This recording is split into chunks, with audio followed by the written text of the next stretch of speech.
Welcome everyone to January 9th, 2024, Greenfield City Council meeting. Roll call, please. Mayor White, Here. Mayor Pro Tem Rodriguez, Councilmember Martinez, Councilmember Ortiz. Here. Councilmember Tipton, Present.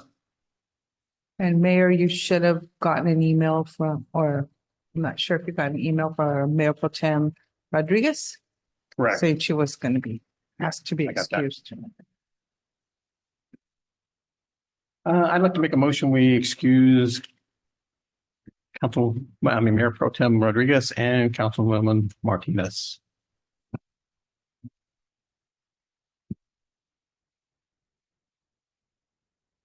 Did Councilmember Martinez call? She called. He did not. Okay, I'll excuse Councilmember Rodriguez. But not Councilmember Martinez. So I'll amend the motion to move to excuse Mayor Pro Tem Rodriguez, but not Councilmember Martinez. All right. Let's do a roll call vote on that, please, Ann, please.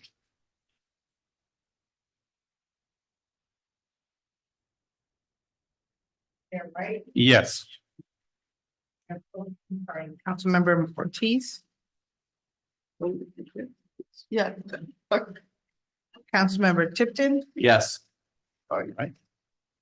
All right. I understand we have no one here for the invocation. Let's do just a moment of silence, please.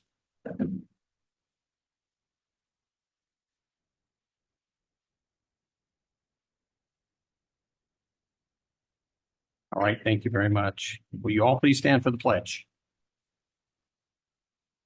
Ready? Salute. I pledge allegiance to the flag of the United States of America, to the republic which stands one nation under God, indivisible, with liberty and justice for all.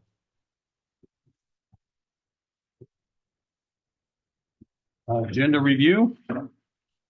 Yes, Mr. Mayor, I would like to pull item J5. Since that was on the agenda at the request of Mayor Pro Tem Rodriguez, and she's not here, we'd like to move it to the next agenda. Okay. Right. Take care of that. All right. Public comments from the audience regarding items not on the agenda. This portion of the agenda allows individuals the opportunity to address council on any items not on closed session, consent, public hearings, and city council business. Under state regulations, no action can be taken on non-agenda items, including issues raised under this agenda item.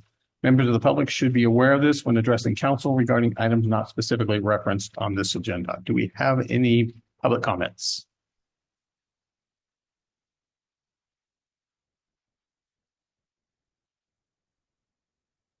Seeing nobody in chambers, I'm seeing nobody online. We'll move to the next item, the consent calendar.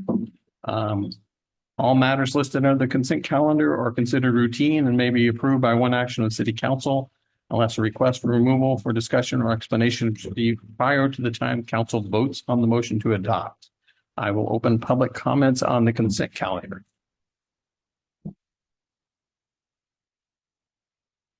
Mayor White, skipped item G, comments from city council. All right. Thank you very much. Do that after consent. That sounds good.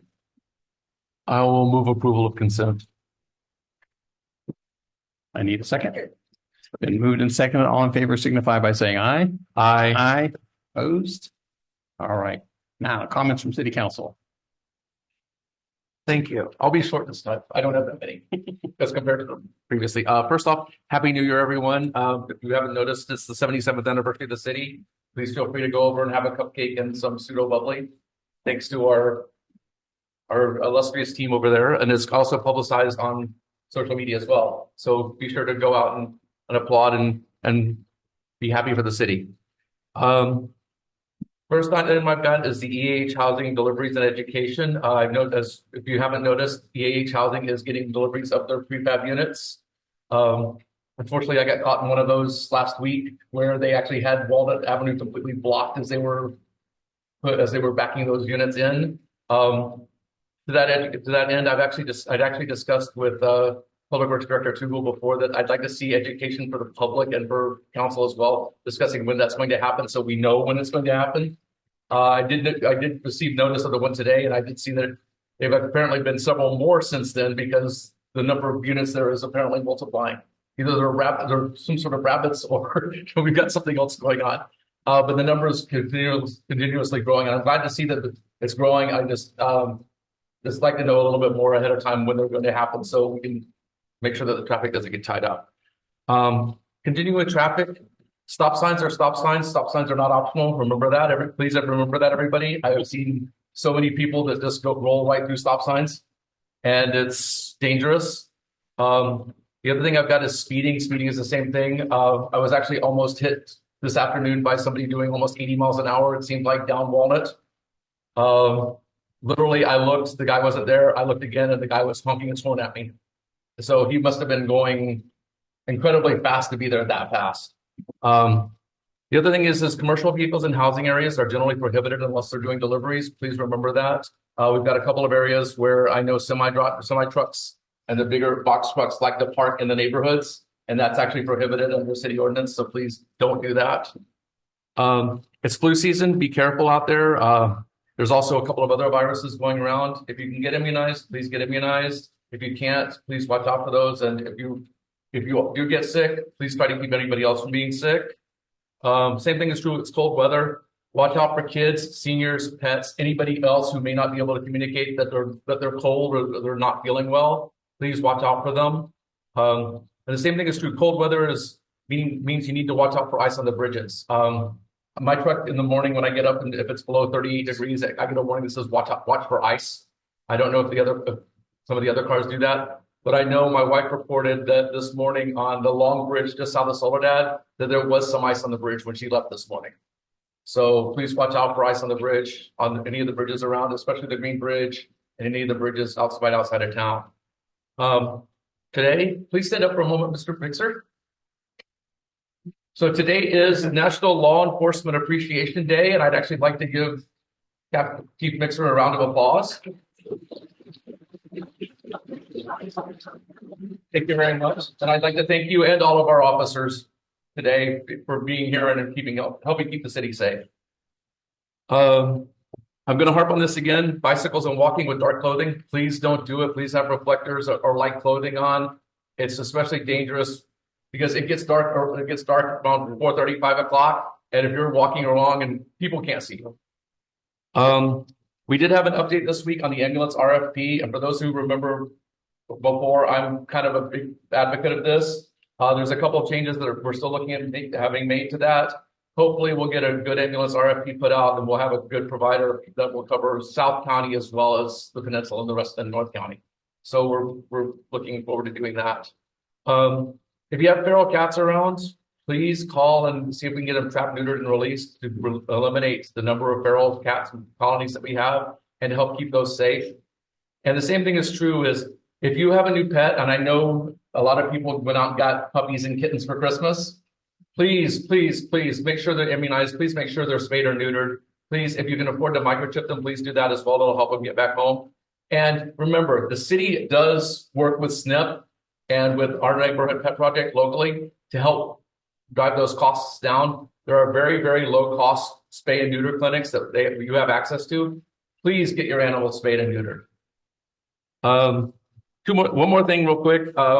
Just remember that parking across sidewalks and corners is prohibited, especially the corners that have the cutouts for the handicap ramps. Please don't park across those. And please don't park across driveways either. It's actually illegal to park across driveways, including your own under California state law. So please don't park across driveways because that just makes it that much harder for people to see what's coming for the oncoming traffic. And that's all I've got for tonight. Good evening and Happy New Year. Bear with me. As Councilmember Tippin said, if you can get vaccinated for this flu that's coming about. I've been home in bed for 10 days with the flu, not COVID, just the flu. So it's really important, to get vaccinated, take care of yourself, stay warm out there. It's no fun. The first thing I want to talk about is if maybe right before, we closed out last year. Chief, you talked about the DUIs, how many we had, and I was wondering if maybe on the next meeting, maybe we can get a report about the DUIs, and something I'd really be interested in is to see, how many, repeat offenders we're having. So, I know that we got that grant, so maybe, maybe we can kind of figure something out there if we do have a lot of repeat offenders, or, if our numbers are going up, what can we do to, relieve that problem a little bit. Also, again, towards Chief, I was wondering if maybe you can put that radar out there on 12th Street. Getting a lot of complaints from the people on 12th Street, and especially like from the senior housing. And we do have those senior housing in the phase 2 is just waiting for their occupancy certificate, and then they're going to start renting out probably by February. And so we're going to have a lot more cars, but they're complaining a lot about really fast cars going back and forth. I know that when they put that radar out there, a lot of people tend to slow down, but it's still something worth, looking into. So if you could take care of that, great. I've seen something on social media and I wanted to bring it up. It's with Avila Boxing. I was really happy to see this. They had gone to someplace to go box, and one of the gentlemen that goes there, one of the kids that goes there, I think his name is Dominic. He actually took first place in regional silver gloves championship, and he's out of Greenville, California. And he's actually going to be going to the National Silver Gloves, where he will be fighting with the best in the nation. So I'm glad that the help that we were able to give him and the good work that they're doing over there is working out for the kids in the community. So I'm really happy to hear that. Let's see what else. That's pretty much it. All right. Thank you very much. I have a few things. Remind everyone about the senior social at the Memorial Hall for those age 60 plus, 11 to 1, January 17th. Please call 277-0514 for reservations. Please call by January 12th. I noticed also Assembly Speaker Robert Rivas' staff will be here in chambers tomorrow from 1 to 5 to answer questions from the community. And direct you to resources for state-related problems. So please check and take advantage of that. Last Friday, the Monterey County mayors met in Pacific Grove. We heard a presentation by a representative of PG&E who heard our complaints about the many outages on the peninsula and also here. The mayors also did appointments to various county positions. I am now the vice chair of the City Select Committee. The chair is in charge of running our monthly meetings, and the vice chair is the backup person. So basically the vice president there. So, as you know, my wife and I do a lot of walking around town. During the holidays, we were walking. I noticed a couple water leaks. So last week, as I was preparing for my meeting with City Manager Wood, I thought I'd go back and write down the addresses of leaks so I could pass that on to him. I went by 2 different spots that had been leaking the previous week and found that both leaks had been fully repaired. I just wanted to say thank you to Public Works for making water leaks a priority and getting things done. Thank you very much. And finally, I hope everyone had a great holiday season. I was thinking back over the past year. I think we, as a city, had some successes, especially on the city capital improvement projects. We completed 2 rounds of the city street rehab project. 12th Street is partially complete with sidewalk and street replacement. The parks and soccer rehab projects are moving forward, and the downtown banner project has completed its first round. I'm looking forward to 2024 as we complete the purchase of the land and start construction of the community center. Finally get the Welcome to Greenfield signs up. Been waiting for that one for a while. Finish the other half of 12th Street project and work on Walnut Avenue pedestrian overcrossing. And of course, continue our water and our wastewater projects. So lots of stuff going on. And I also want to say happy anniversary, 77th to Greenfield. I look back and the population numbers for 1950, which is the closest I could get to the 77th anniversary, and Greenfield was around 1,300 population in 1950. So things have changed a lot over the last 77 years. So again, happy anniversary to Greenfield. All right, mayor's presentations, proclamations, and communications and resolutions. I-1 presentation by Denise Velasquez, Road to Success Program Manager regarding California Violence Intervention and Prevention Grant, Cal VIP.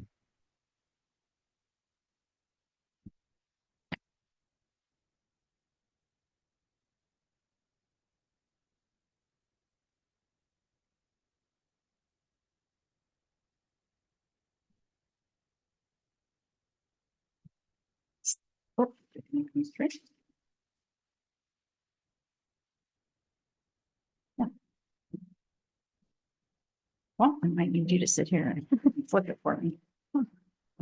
Hi, everybody. My name is Denise Velasquez, and I am the program manager for Sun Street Center's Road to Success program. And I am here to present some data regarding the CalVIP grant that we received in collaboration, the city received in collaboration with Sun Street Centers and BSCC. So the Road to Success program, there you go. Yes, please.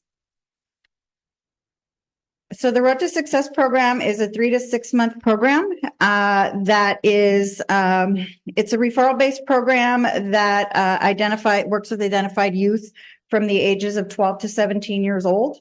And the idea of the program is to try to help reduce recidivism or prevent youth from entering the program, the juvenile justice system. So the areas of focus are, we started here with the first time offenders. So when the program initially started back in 2015, what we did is that we worked with law enforcement. And so we worked with youth who were 14 to 17 years old who had committed a misdemeanor crime. And the objective there was to try to support them in having their offense dismissed and not put on their record. With the help of CalVIP, we were able to expand it to two different, to add two different groups of youth. One of them was the school expulsions. So the idea then is to support youth who are on track to potentially be expelled from school. Those are the ones who are struggling either with drugs or with behavior. So a lot of them had special education needs or behavior, drug and alcohol use, that kind of thing. And so they were on a path to potentially be expelled. So we started to work with the school districts, and the goal with that group was to keep them in their local placement.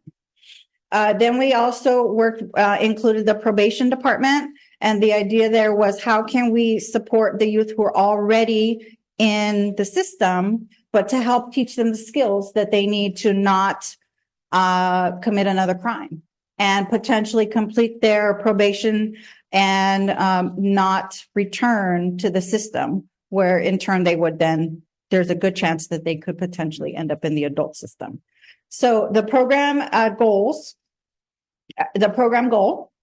is to reduce recidivism through education and intervention. So you can see on that page there, the arrow that goes down is essentially the path. So those who have substance abuse, school failure, family dysfunction, mental health issues, the idea then is to, if they commit a crime or an offense of some kind, the idea then is to provide prevention and intervention services. For those that were not able to catch prior to that with prevention services, the idea then is to support them in hopes to break that path. If we don't, then if we're not able to do that, or they're not able to receive the services that they need, a lot of times it results in suspensions, school expulsions, police involvement, which then you can see the arrow that it then goes into court involvement, probation, out-of-home placements like juvenile hall, the ranch, and camps. And then we're finding that studies show that the kids who end up going down that path a lot of times have substance abuse, little to no education, end up in the adult criminal system, and a lot of times they face early death, either themselves or for somebody close to them. Okay, so how do we do that? We address those issues through education and intervention. We work with the youth, the parents, and the community. So what we do here is we provide education, 8 to 10 weeks of individual one-on-one life skills with the youth and individual or group with the parents. We provide case management and school support. We also, with the community, a big part of the program is to be able to support them in the community as well as support the community themselves. So businesses, we're offering youth to be able to go in and support them through volunteer hours, community service, that kind of thing, to be able to give back to the community. It's also as simple sometimes as a park cleanup, to be able to recognize and appreciate the community that they live in. Okay, so CalVIP funded our collaboration between November 2020 and June 2023. So you can see on the slide that we, during that time, we had 123 unduplicated youth. So the first few graphs where it has CalVIP information on the left there, those slides represent the unduplicated youth that were served. So we had probably about, I think it'll come down to maybe 25 youth that came through the program more than once. But the CalVIP funding really only was to reflect the youth who had come through the very first time. Okay, so that then gave us 123. And you can see 76% of those identified as male, 24% as female. You can see that the majority of them were 13 to 17 years old. The education, the majority of them were at the high school level. There were a few middle school. They range from 6th grade to 12th grade. And then we did have a few that were in and out of school placements. And then 94% of those were identified themselves as Hispanic, with 1% white and 5% who declined to state. So the next slide here shows that 55% of those referrals that we received during that time came from the schools. 20% came from the probation department, and 24% of those came from the police department. This graph right here on the right shows you the different offenses or crimes that were committed by those 123 youth. Some of those youth came to us with more than one offense, but we accounted for the crimes or the offenses that were written on their citation and on their referral. So you can see the breakdown of that. Okay, so part of the CalVIP approach, we applied 2 questions. We were evaluating the concept of cognitive behavioral therapy approach and whether or not it could help avoid crimes committed by first-time offenders or decrease the number of probation violations by youth who were already in the juvenile justice system. So the CBT approach represents, the idea is to set a goal for yourself, to take inventory of things that are preventing you from doing that, from reaching your goals, and then substituting those negative behaviors or choices by something positive. So that's the concept of the program itself, is to, let's get you into some pro-social activities. We would rather pay for a, $30 gym membership than, where you can go for a month and spend all your after schools, as opposed to you going to, hanging out who knows where, doing who knows what. Okay, so the idea behind CBT is that your thoughts and your emotions, what you're thinking, what you're feeling represents what you do. What you're thinking, what you're feeling represents what you're thinking, and then that in turn is reflected through your behavior. So what we feel and what we think comes out through behavior. Okay, so 79% of first-time offenders remained out of the juvenile justice system for at least 12 months after leaving the program, and 38% of probationers, so youth who are already in the system, avoided probation violations within the first 12 months of leaving the program. Okay, the second question that we were asking, in addition to that CBT approach, can educating both the youth and the guardian on substance abuse life skills and communication decrease the likelihood that a youth enters or recidivates? So based on my little graph there, you can see that we had almost 80% of parent engagement, which gave us 68% of youth engagement, which then in turn gave us 79% of youth who avoided getting themselves into trouble within at least the first 12 months. So we were able to work with the parents. The more the parent involved the parents were, the more invested the kids became, and the more successful they were. Okay.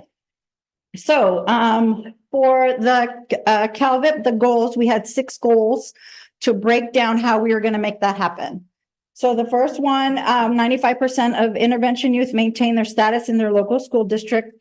We just missed that goal. So we actually had 92% of the youth that we served that were able to stay in their own school district. The goal was 95, we were at 92. Goal number 2, 80% of pre-diversion, which would be first-time offenders, will not recidivate within the first 12 months. You can see that we were at 79%. Goal number 3, 60% of probation will not recidivate. We were able to work with 38% of youth who did not recidivate. 60% of parents will participate in life skills training. We actually surpassed that at 67%. And out of those 67%, 78 of those completed the entire 8 to 10 week program and walked away with a certificate of completion. 50% of probation youth will participate in the in CAB meetings, and we were only able to get 29% of those because we struggled with engaging that population. Goal number 6, 85% of youth will engage in pro-social and community service hours. We had 69% of the unduplicated youth who met that goal. And the majority of those, the other 21%, those youth were probation youth. So again, it was about trying to engage them, keep them in the program, participating and meeting the requirements so that they could move forward and complete. Okay, so the next slide shows just some survey results that the parents, you can see the parents and youth were both asked how has your relationship changed since you started the Road to Success program. You can see on the top left that all the parents, the majority of them over the 3-year span, said that it improved on some level. The youth, they also said, the majority of them said that it improved on some level, their relationships with their family members. On the right side, the question was, would you recommend the program to others? And the parents, 100% for 3 years said yes. And the youth, you can see that they had a range of yes, kind of, and maybes is what those came out to be. Okay, so really quick on the next, there's a few slides with pictures, community accountability. We had CAB meetings with youth. We provided community service events. Again, trash pickups. One of those pictures is 2 of those are trash pickups. The one on the bottom with the 2 women in the hoodies, that's actually a mother and a daughter. So the mother came out and supported the daughter in doing her community service, which we thought was really great. The next slide shows different collaborations. We worked with Keys to Life, who came down from Watsonville. They did a presentation here at the middle school. We've also worked with the council and also with the city and BSCC for an iPad distribution, where we distributed, I believe it was 34 iPads to youth who had remained out of the system for a minimum of 3 years. So we have at least 32 youth that have gone through the program over time during this period. Pro-social events, just a few examples, a couple art classes. Here's a picture of one campus tour at Cabrillo College. And then we also took some youth to the boardwalk. I know you can't tell in that low picture, but SRO Dials is in there somewhere with one of those. Okay. So I know I'm short on time. So the overall program outcome. So originally I had talked about the unduplicated During this same 3-year period, like I said, there were a few more youth who were duplicated, who had come through more than once. And so you can see the breakdown of those on the graph on the left. So the way that works is the number at the top in that first line is how many referrals we actually received. The green is what we served. The blue is what we dismissed. The yellow is completed, and the red is the reoffense, the youth who reoffended during that time. Okay, so the last graph here shows how the city of Greenfield and the outcomes here reflect or compare to the national and state numbers. So the national rate for 1 year is 55%. For the state of California, it's 53%. And in 1 year here in the city of Greenfield, it's 10% of youth who have reoffended during that time. On the national average in the orange for the 3 years, the national average is 75 at 3 years. The state of California is 76 at 3 years, and the city of Greenfield is 17 at 3 years.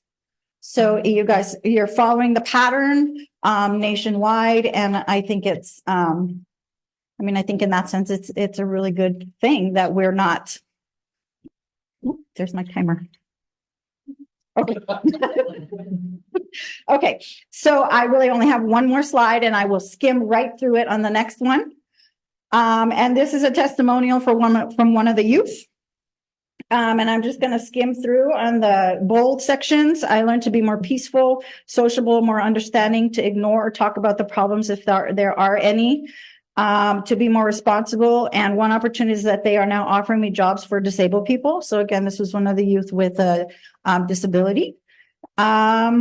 Let's see, how to interact with other people. And most importantly, they teach you not to use harmful substances and alcohol beverages. The program supported me a lot.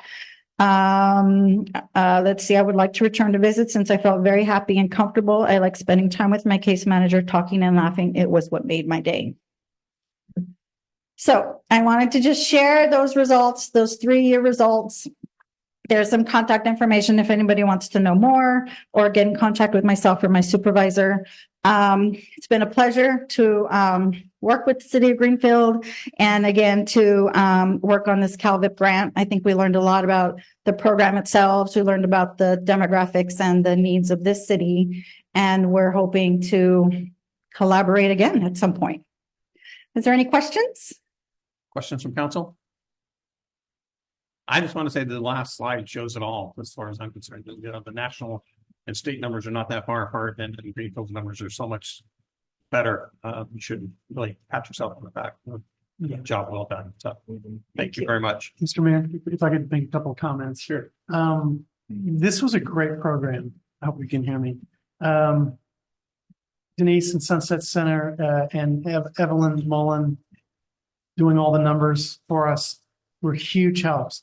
But what's amazing about this is you saw there's a lot of goals we didn't meet. But if you look at what did happen, it's just pretty phenomenal because these are at-risk kids. This has got to be the most vulnerable kids that we've got. You're out there, and what was most amazing to me is really the prescription for this is spending time with your parents and your family and doing things. Yeah. And it works. This was a 3-year, greater than $800,000 grant, and we had to match some of that. But it was, man, if we get an opportunity to do this, we should be doing this all the time. Just a great thing. Thank you, Denise, and thank you to Sunset. Thank you. Sunset Street, sorry. So that was actually going to be my question, is how much is it going to cost to continue this program? Well, we need grants. I mean, to think that, we're spending in excess of $250,000 a year to do this. Where do we find, Right, but what I'm saying is so if we accept it as a cost of $250,000 a year, then maybe we need to start looking at budgeting that $250,000 a year out of the city's general budget going forward. Don't tell Denise all that. But it's definitely something to discuss. Yeah, definitely is. Yeah. So, and we've got budget things coming up here in the next month and a half.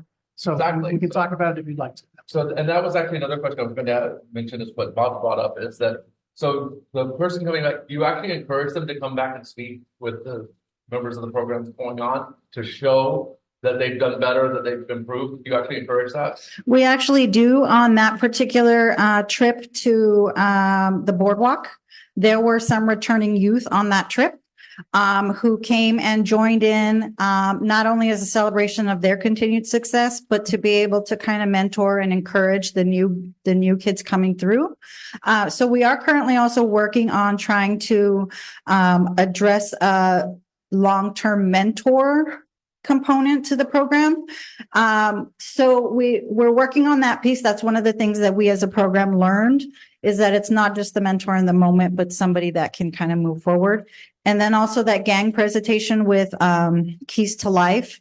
They also have offered to try to help us put something together because their staff has gone through the system and came out of it positive. And that was actually the reason I was asking. My wife used to work at the youth center Mm.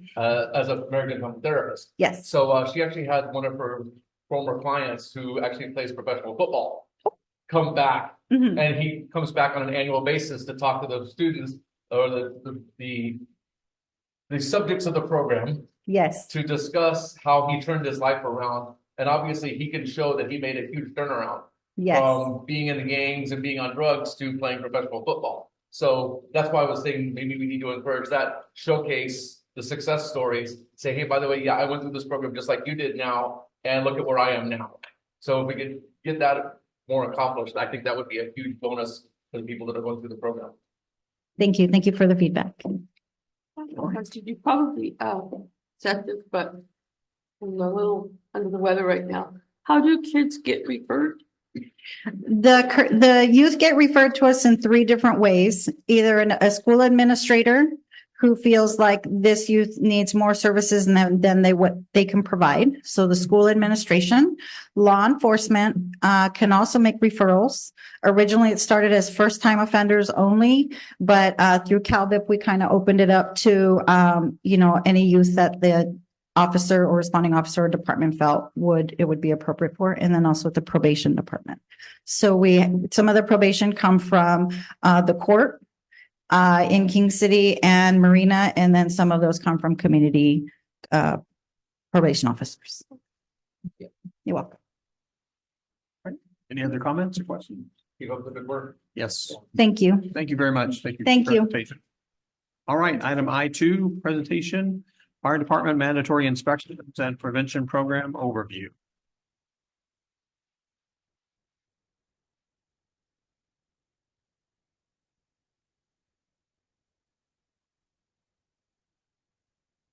Good evening. I'm going to have to bring this up, so if it takes me just a second to do that, I apologize. And make sure that you can hear me.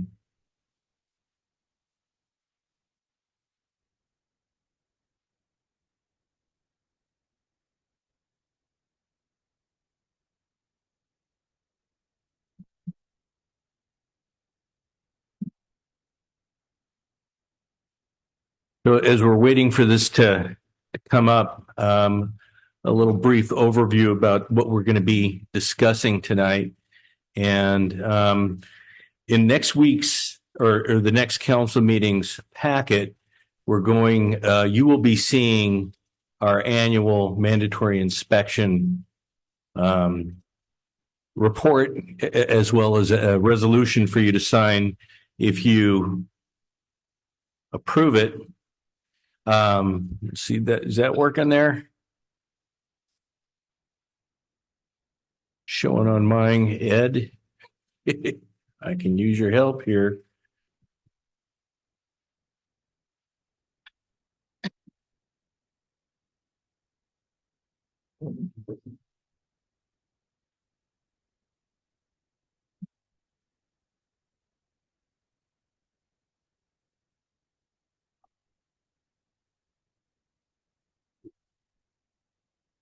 He's working back there. Okay, I think we got it. Okay. So the reason why I wanted to do this is because, again, you'll be seeing this next council meeting, and we're mandated, the fire department is mandated by law to report to you the number of inspections or the percentage of the inspections that we complete for certain types of occupancies. And those include apartment buildings, so 3 or more rental units, all medical facilities, hotels, boarding houses, and all educational facilities. But we do a little more than that. And I thought I'd also take this opportunity that as we talk about what is involved in making those mandatory inspections happen, also give you an idea of what else we do as a fire department in terms of prevention. I'm going to be going through these relatively quick because I know that we've got a lot on the agenda tonight. But I want to point out something that you're going to see in the slides. You're going to see 2 things at the bottom of the slides when we get into the individual areas of responsibility that we have. One is going to be what's called efficacy. And what I've done with that is I've tried to anecdotally, I don't have this scientifically figured out, but it's anecdotally estimated what I feel is the fire chief in terms of how effective we are on delivering that portion of our prevention program. And then I've also estimated the number of chief officer hours that we spend doing this particular program. And you'll see that it varies. So of the different types of things that we do, one is involved with new construction. And as Greenfield grows, and since I've been here, there's been quite a bit of growth. We are involved in that quite a bit. And pretty much what that involves is plans review, as well as rough-in inspections and final inspections that these places have to have on these commercial systems. At this time, I would say that we probably annually spend about close to 350 hours per year doing this in terms of how many hours we're putting into that. Now, this does have one exception in terms of the number of hours, and over 200 of those hours are hours that are spent by an outside consultant. So not all of those 350 come out of me. In terms of program efficacy, I would say that we're probably at about 50%. And the reason why I say that we're about 50% with that is because the majority of that comes from an outside consultant who gets the plans, looks at the plans, makes their comments, delivers it, and then does inspections. There's a lot of stuff that happens every day in my office where I'm having the planning department or the building department come in and they ask me questions. And my expertise is in fire suppression and in EMS. I'm not a fire prevention person. I do my best with that. I make a lot of phone calls and I do a lot of looking up in the California Fire Code, but I'm by no means an expert in terms of that type of expertise. So the other thing that we do is weed abatement. That was something that the city manager tasked me with right away. And it's pretty obvious why we do that. We live in California. We live in the 2020s, and we know it can happen. I spend, I would say, about 160 hours during weed abatement time going through everything. And that's all the way from inspections, notifying people, all the things that are involved in that. And it's quite a bit more than obviously most people realize. But from a positive note, I'd say that in terms of the efficacy, we're probably at about 80% with that program. The other thing that we do are business inspections, and these are performed by our on-duty crews. These are just routine inspections that we do at no cost. There's no penalty. We don't go in and fine anybody. Our intent of doing them is, one, obviously to prevent a fire. Two, for our crews to get familiar with the business, to interact with the business owner. And three, so that they can learn about what's important to the business owner, so that if we do have a fire in that building, we know how to protect it better. I'd say at about this point in time, chief officer hours, I spend probably about 30 hours. And for the most part, it's fairly hands-off for me, other than when I get the reports, I do my best to enter them into our database. If we get something that's really serious, they'll bring it to me and I will intervene, and I have done that on a number of occasions. I would say, though, in terms of program efficacy, we're only about 25% of where we could be there. We could be doing a lot more than we are. Another thing that we do is hydrant testing. We started that, I think we're in our third, maybe fourth year. And basically what we do is we go out, we flush the hydrants to make sure that they have the debris out of them.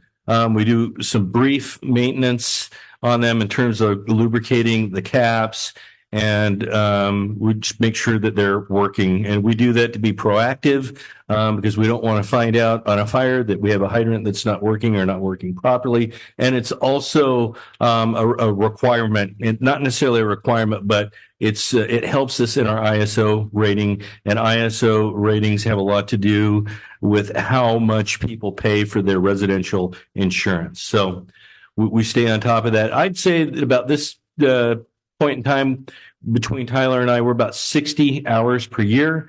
It's a little heavy right now because we're entering information into a database for all the fire hydrants that we're hoping to be able to share with the Public Works Department. But overall, in terms of like program efficacy of where we could really be at with it, we're probably at about 40%. Okay, we talked about the mandatory inspections. We talked about what they are and why.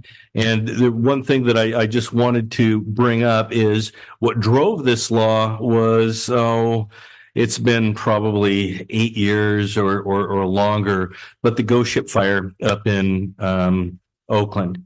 And that was well publicized. In fact, if you look at the picture there, those were the people that died in that fire. There were a number of lawsuits that came out of that, and some of them were actually criminal.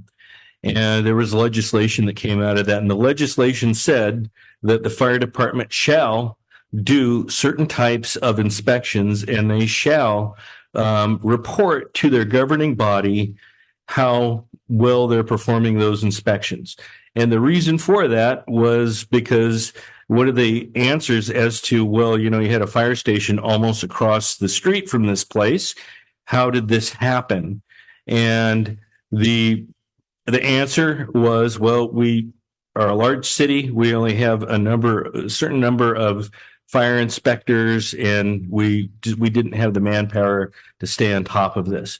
So basically what they're saying is they want to make sure that if the fire department is not meeting the standard that they believe they should be meeting, that they are communicating that not only to the city manager, but also to the governing body. So that is the purpose in letting you know the efficacy as well as the number of hours that we're putting into things. Other things that we do special events. And you've seen us out there. This year, we're actually able to do an open house, which we were pretty proud of. I'd say we're probably about 40 hours chief officer time per year. And I'd say percentage of efficacy, we're about 40% on that. Public education, those include things like CPR, citizen first aid, where we would like to do, we've done a little bit of it, but where I'd like to get, hopefully at some point, is doing all of the inner city or within the city department, CPR and first aid training and defib training, and staying on top of our defibrillators, making sure that they're maintained, and all of those things. Right now, we're probably about 20 hours per year for chief officer time. And keep in mind that is divided amongst Tyler and myself. And I'd say about percentage of efficacy, we're probably about 20%.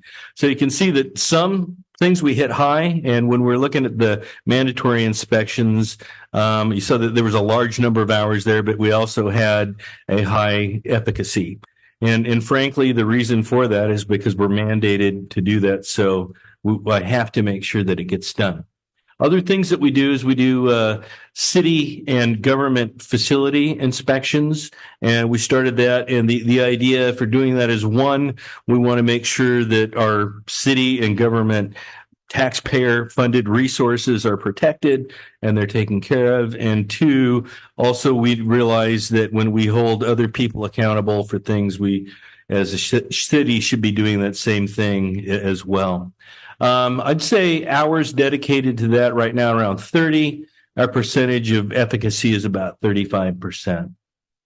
And then we have another type of inspection that comes up infrequently, but I'd say probably do about 7 to 8 per year, but there's quite a bit that go into them. There's enough that we've actually put together like a little handbook that we've posted online to give to these folks. But we're required through the state that when there's an in-home daycare, that either when it's starting up or they're changing, or actually I should say any type of daycare, it doesn't have to be in-home, but in-home is the type that we do the most often. But as you know, there's a daycare center down there by the recreation center off of, I believe that's 13th Street. They're actually working on getting an infant section, and we've been involved in working with them and helping them get that up and running to make sure that they meet all state requirements. We're about 30 hours per year, chief officer time on that. And I'd say we're about 80% efficacy on that. Another thing that we do is what is called pre-fire planning, and we try and couple that with our inspections. And what pre-fire planning is when we're interacting with property owners or business owners, we try and get information specific to that business or that piece of property, so that at 3 o'clock in the morning we know who to call. We also like to figure out any hazards ahead of time, and we're working on the county level right now of getting an online software platform where we can share this information and other units that are coming into our emergencies. If we have a large fire in our city, we'll be getting them from South County and from Soledad to assist us, but they have access to this information. So it talks about hazards that are on scene, also shows where hydrant location is, that type of stuff. I'd say we're putting about an average of 40 hours a year into that, but I'd say we're also only about 25% efficacy. And here's one of the areas that we're really falling back in, and that's fire cause and determination. And right now we have no certified fire investigators, so that when we do have a fire, if we get a big one, we do have a task force within the county that we can utilize, but we don't like to pull that trigger unless we really need it and it's a big fire. So we have a lot of fires that get investigated at what we call the company officer level, the very basic level, but it's by no means to the level that they really should be investigated at. And just a couple of pictures on there that are just worth talking about. One, you can see that's a grass fire, and that is in an abated area, and that's that county property right off of Elm in between the Los Ositos and the apartment complex. And then as that goes back, that's the property that goes up against like Heidi Avenue or Heidi Court that's in there, but you can see how close that gets into property. The other one, it was actually a fire a suspicious fire that had been started on a 4th of July weekend a few years ago in one of the schools. And thankfully, it was the person didn't know what they were doing, so they didn't start it in a very good location. But you can see that it did create some damage. But this was in a part of the school that did not have a detection system or a sprinkler system. So it would have been very easy if that had been started in a more advantageous place for the fire starter to have caused a large fire that would have had significant damage to that school, and frankly would have overwhelmed our fire department and most of the fire resources in our region. Okay, now, one of the other reasons why I wanted to do this was because I know we're entering budget season. So I always consider when we change the calendar year, I start thinking about the next year. And as you know, July 1 is when we start our next fiscal year. But up until then, there's many months of preparation. So what I wanted to do was talk to you a little bit about starting to consider an additional position, and it's a prevention position, but I'd also like to couple it with what I call, and what we're calling in the fire service now, all hazards community risk reduction. And basically what that means is not only is it fire prevention, but it also gets into disaster preparedness, disaster resiliency, and disaster mitigation. And in my opinion, those things go hand in hand. And as you remember, we applied for a grant last year and it was basically going to be this position, and where we're going to couple the things together, but we're not fortunate enough to get that. If it comes out again this year, we are going to reapply for it. But at the same time, I think it's certainly worth the effort and the energy of letting you know where we're at as a fire department and as a city with these certain things. How many hours do we dedicate to this? Just simply put, not enough.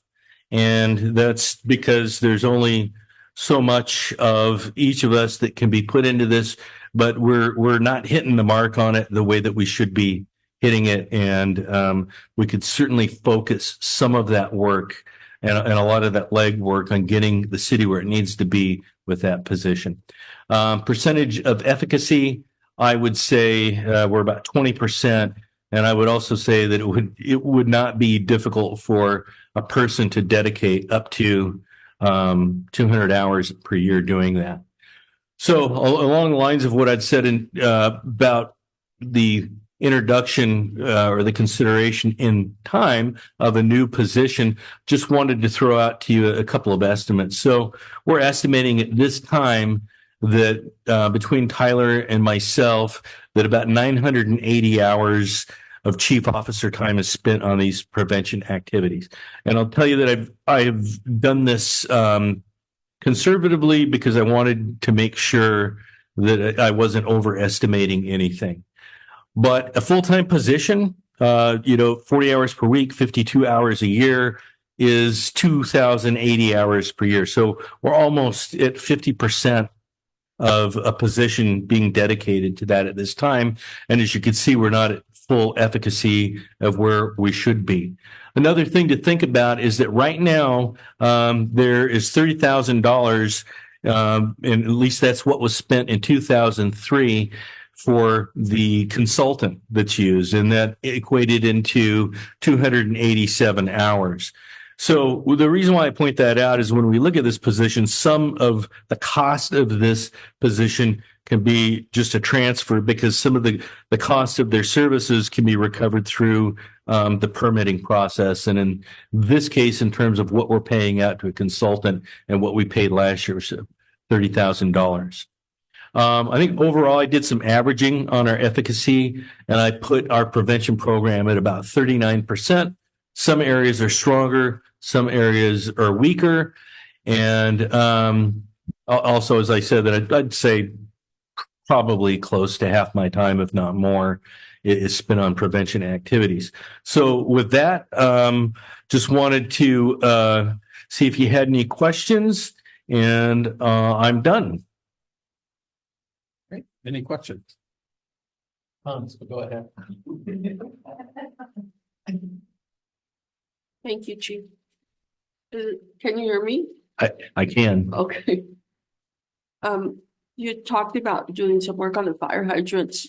I have forwarded messages, from people in the community about fire hydrants that aren't working. And I was just thinking about it last night. And I thought, well, do we need these? But what you just said, we do need them, but why aren't they working? Well, what we do is when we go out and we inspect them, if we come across something, we'll report it to Public Works. And I know that it's, I don't mean to speak for Director Tugel, but I know that they've had some challenges with getting people up and running. But from what I've been able to see, they're getting them fixed quicker. And I can tell you from personal experience, a couple of weeks ago, I actually had a hydrant that literally blew off its cap in my neighborhood. And that happened on a Friday night. And I think by Monday afternoon, it was fixed. So you said you inspect the daycares. How do you know who has daycare? Where are you getting your information from to inspect daycare? Well, a couple of things. One, we follow the state law, in terms of, what they're looking for. Two, we apply, basically our routine inspection.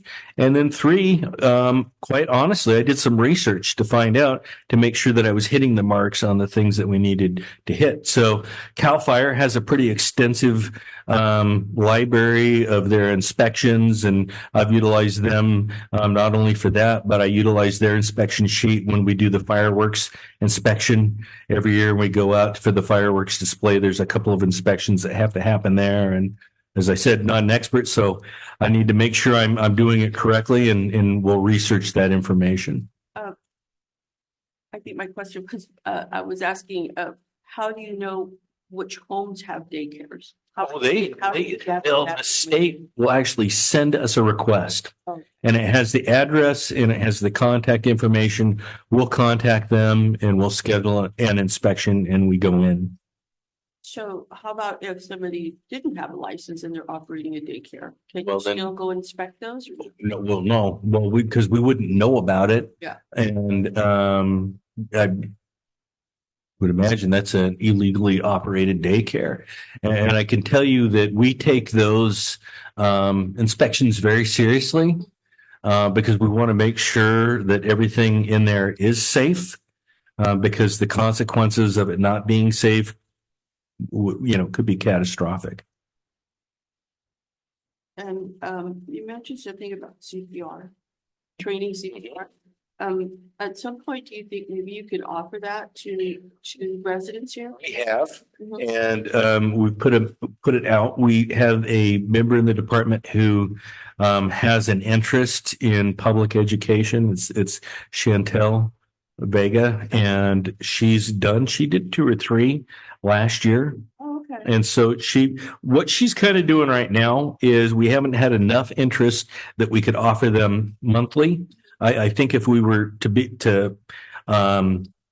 do this more consistently, we could, and when the word got out, we could probably fill it up. But right now, what she does is when we get those requests, if we get enough people, she'll go ahead and hold the class. And I'll tell you that we will, and I know that we have done this, we'll hold a class for 2 people if they need it.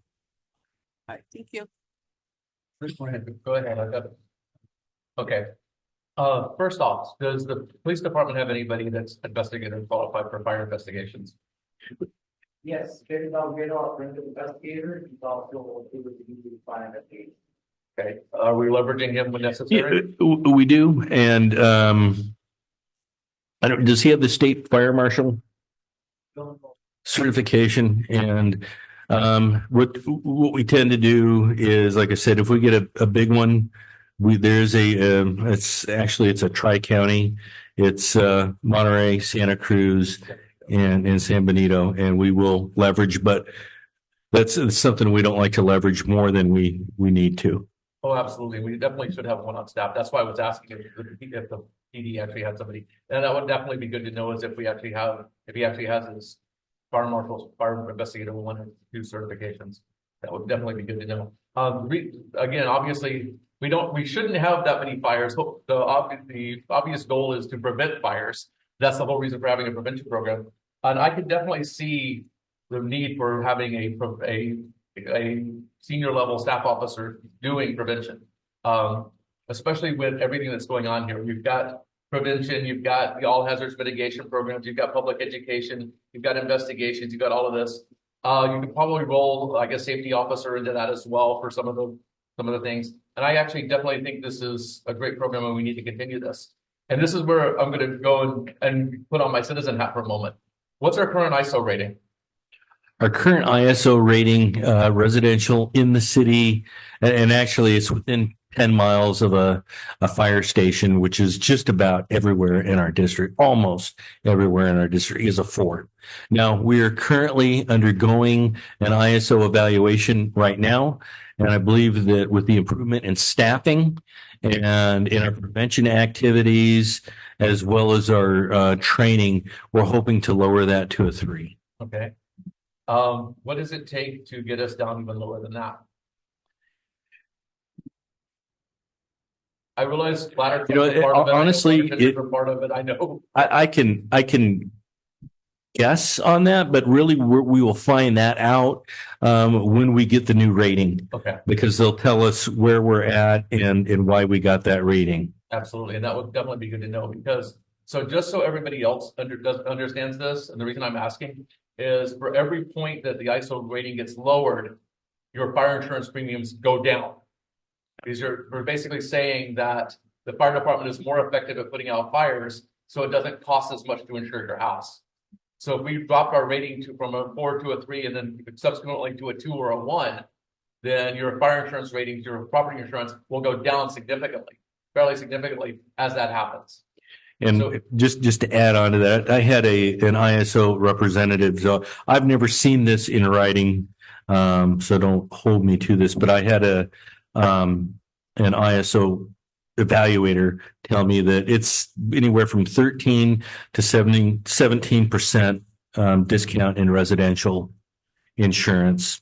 It has the potential to decrease by that much. I was about to say, I heard 10 to 12%. So yeah, that's right in the same thing. So yeah, so obviously if we can, the more we can do to the fire department, the more we can bring this down, the more that all of the residents will end up benefiting. So I applaud your efforts here. I think it's a good idea. I definitely want to see this position included in the budget for next year. I know we're making lots of promises here with the budget, but I know that ultimately it'll be worthwhile. Hey, it's our job. We're here to make the city better. And I think this would be a great way to do that. Thank you. Thank you very much, Chief. You bet. All right, item I3, intern program updates. Mayor White, can I suggest that we resume when Councilmember Ortiz returns? Never mind, there she is. As we lost the forum. You guys mind if I stand up here? Is it okay? Absolutely, Thank right. you.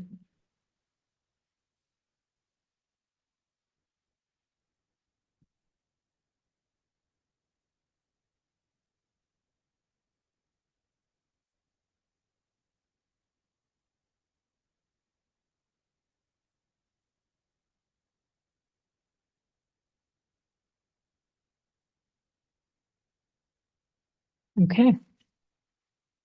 Thank you, Mayor and Council for having me here. I just wanted to give you guys all some updates. A couple of, a little bit of an overview of the internship program that's through the Community Engagement Department. I'll share a couple of updates and also some of the newer features and some success stories or some feedback that we've gotten from our previous interns. So the purpose of this internship program, it's really hard to condense that, but really we try to provide training for young adults in the city of Greenfield between the age of 18 through 24 in the professional setting. Whoops, sorry. Trying to get rid of this box here. There we go. We try to give them that training in a professional setting. We want to provide them an opportunity to apply their learned skills during their work term, which is a 3-month long term here. And we also try to give them constructive guidance during their 3-month internship. We also try to give these young adults an opportunity to gain the valuable experience and the connections in these different departments. Sometimes it's in a field that they're considering, or it's in a field that they're just interested in. Sometimes we also create interest in fields that they had no idea about. So this is the purpose for our internship here, and those are the things that we try to. We're working really hard to provide this to each one of our interns. To share a little bit about the experience when they're here, they go through an application process. We try to make it as realistic as possible to applying for and entering the workforce. They start off with an application. We ask them for a resume and a cover letter. Those, we also provide them guidance through that. We want them to know that they can reach out to us to give them feedback on these. So we're not going to nitpick at any of this. We're going to try to help them to gain experience in these different areas. We also provide a mock interview. So this is the newer item that we started this last term. The mock interview is really important because it really helps them to see what they can experience later. So we go through real questions with them, and then after the interview, we give them feedback on the way they answered, also their demeanor and other things. So that's a new feature that we're adding. We're also inviting the departments that they hope to serve in, to work in, to be part of these interviews. They go through the usual live scan and orientation. The bullet points show what we consider in this orientation. The orientation is pretty much a full day of training.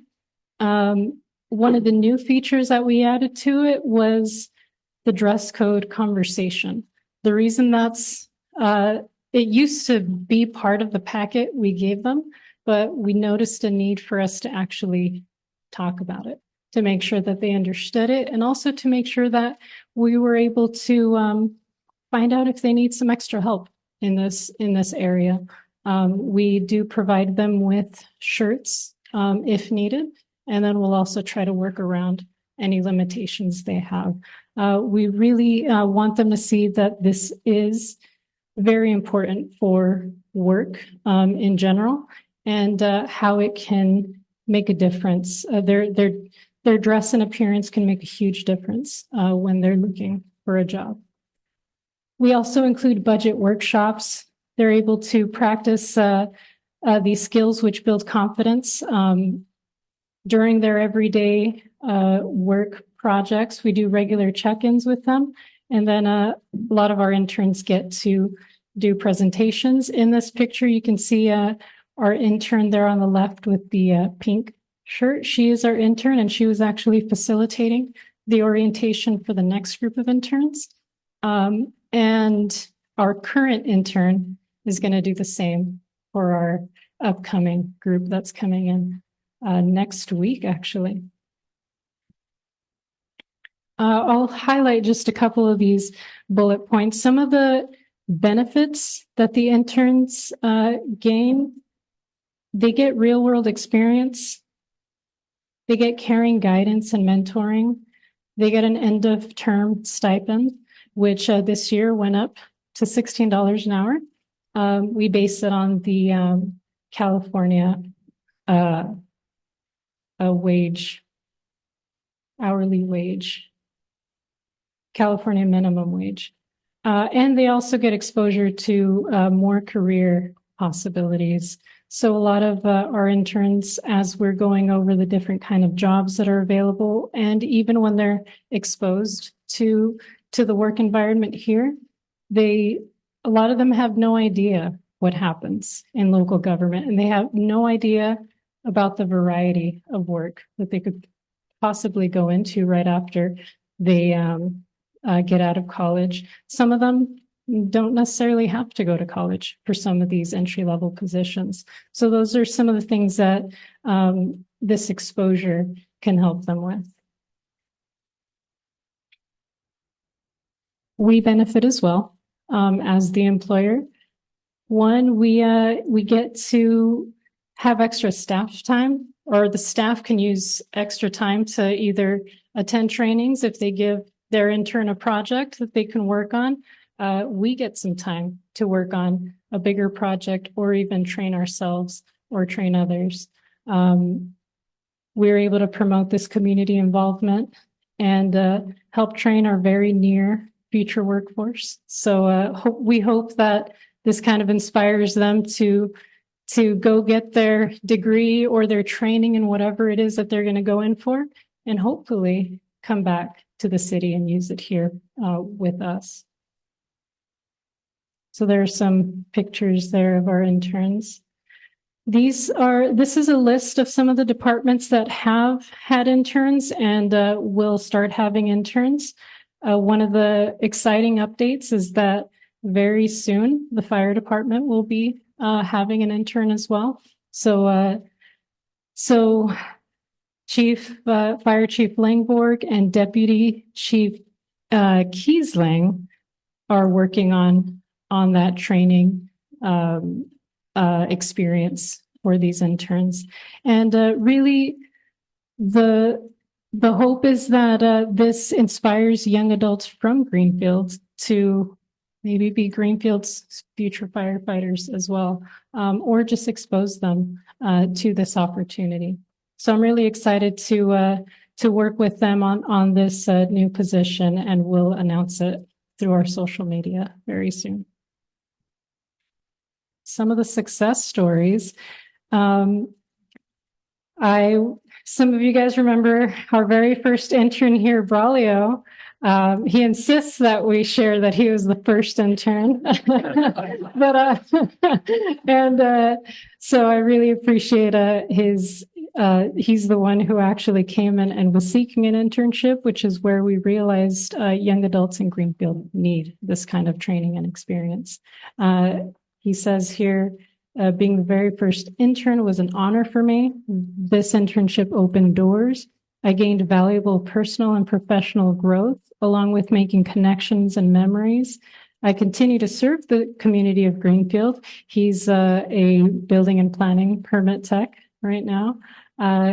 He just started his journey to obtain a master's in business administration, and with a concentration in public administration, to one day be of more help to the city and the community. And it all started with an internship here.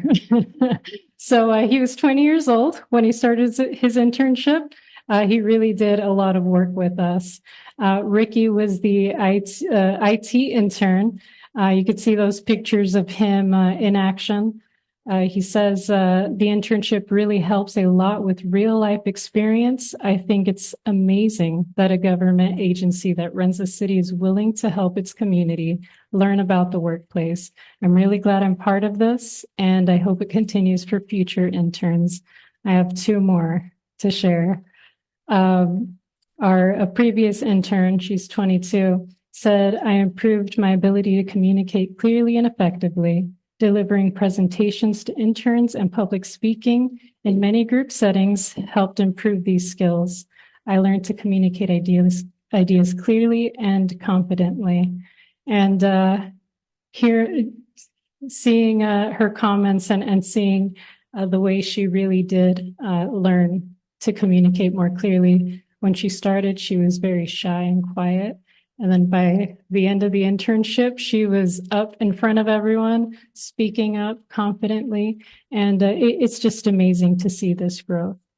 The last feedback, our current intern for community engagement, she says that this internship has helped me work on my communication skills. It has expanded my knowledge on how to work on flyers and other ways to inform the public and set up activities for the department. So she has done a lot of work. That's her helping our at the senior tech class. And the rest are a couple of pictures of the interns. I wanted to try to make it brief, but also informative. So you could see they're really involved in real work projects that it's not something to just give them something to print and copy and file. No, they're doing the work that we would be doing, and we balance it, making sure that they're able to get the support for their work. I had to point at some of these because they're a little hidden in the crowd. But that is a brief update of our internship. The reason I ended with the mission and vision statements is because I truly do believe that this internship program is delivering these services and training that meet or align with these statements. So thank you very much. And I'm here for any questions if you have any. Questions from council? I have a bunch of questions. But, Mhm. I really like the new things that you've added. And something I'd like to see I know like how the school does career day, you know, they have professionals come in. Maybe that's something, have maybe, some type of luncheon or something, maybe towards the end of their, internship to talk with other professionals, you know, to talk to professionals that are in the community. You know, to let them know, how they're supposed to conduct themselves at work. I see in my business that, a lot of, kids don't even know how to fill out a simple application. And it's really alarming. They don't know, their social security number. They don't know an emergency contact. You know, sometimes I see where they just put mom, you know, and unfortunately, you know, that really prevents them from getting jobs because a lot of the jobs, you know, they have to be able to communicate, you know, with the public. And there's certain conduct depending on the jobs that, you know, that they're going to have. A lot of people don't, a lot of children don't understand that when you go into a job too, that you have to, there's professionalism, there's privacy, there's just employee relations. I mean, just so many different things on how to get around. And so I think it's really important to kind of give them more information, even if it's overload, something's going to stick with them. They're going to remember, oh, I remember they said this, or, you know, maybe I have a problem at work, or what's human resource? They don't even know what human resource. Adults don't even know what human resource is, what the purpose is. But I like that you're adding more into it. How long is the internship program? It's a 3-month program, and it all starts off with that orientation where, aside from the application and interview process, this orientation really does dive deep into all of this conduct, the conduct and the appearance and the communication, and then check-ins to practice, check-ins with the departments that they're working in to make sure everything's going well, and check-ins with the interns away from the departments that they're working in to make sure that everything's going well. But yes, I know that we can always, you know, bring more into it. We really, one of the nice things about this program is that we try to get to know them. We try to get to know what their concerns are, their fears about work, their fears about the internship, or even what it is that they need to strengthen when it comes to their soft skills, they call them. But having a one-on-one or a small group conversation about what we struggled with as adults in the workforce, and making sure that they're comfortable to come to us, and also comfortable enough for us to tell them, hey, you know, you need to improve this and you need to work on this. And I think that's really something that a lot of younger people struggle with, is the, you know, constructive criticism. And we don't think it's not constructive when you're 18 and 15.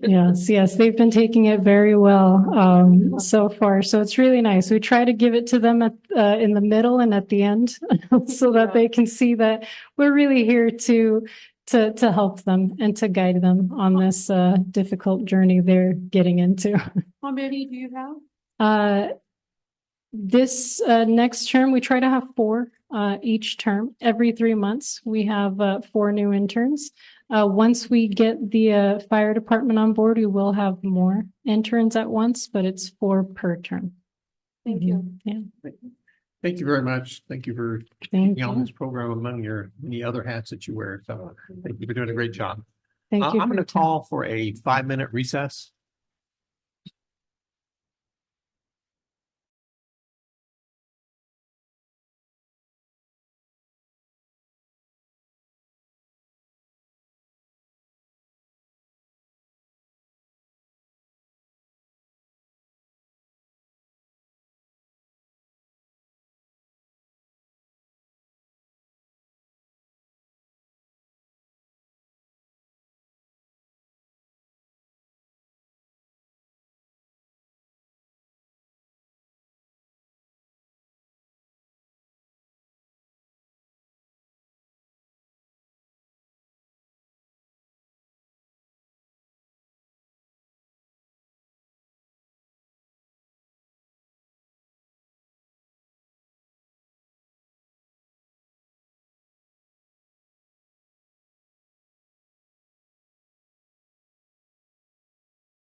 Hey, Rachel.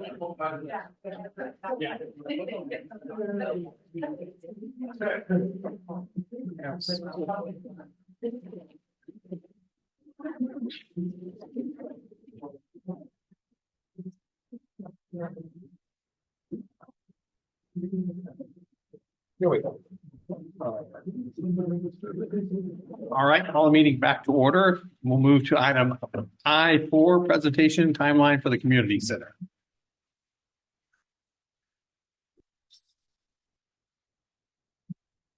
So, guy. Good evening, Mayor, City Council members. My name is Jesus Perez. I'm the Recreation Manager for the City of Greenfield, and I'm going to be sharing my screen here shortly.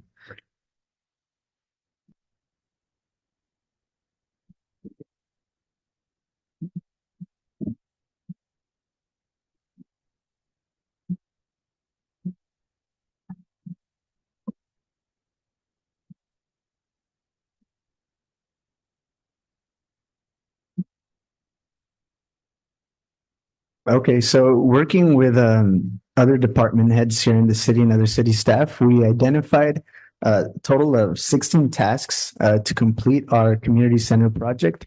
This is for the new Greenfield Community Center / Park project that was awarded to us through the California State Parks Prop 68 grant. So the appraisal and purchase agreement for the acquisition of the property is something that has now been approved. This was approved by City Council or by yourselves in December, and that is now complete. The close of escrow should be completed by April 2024.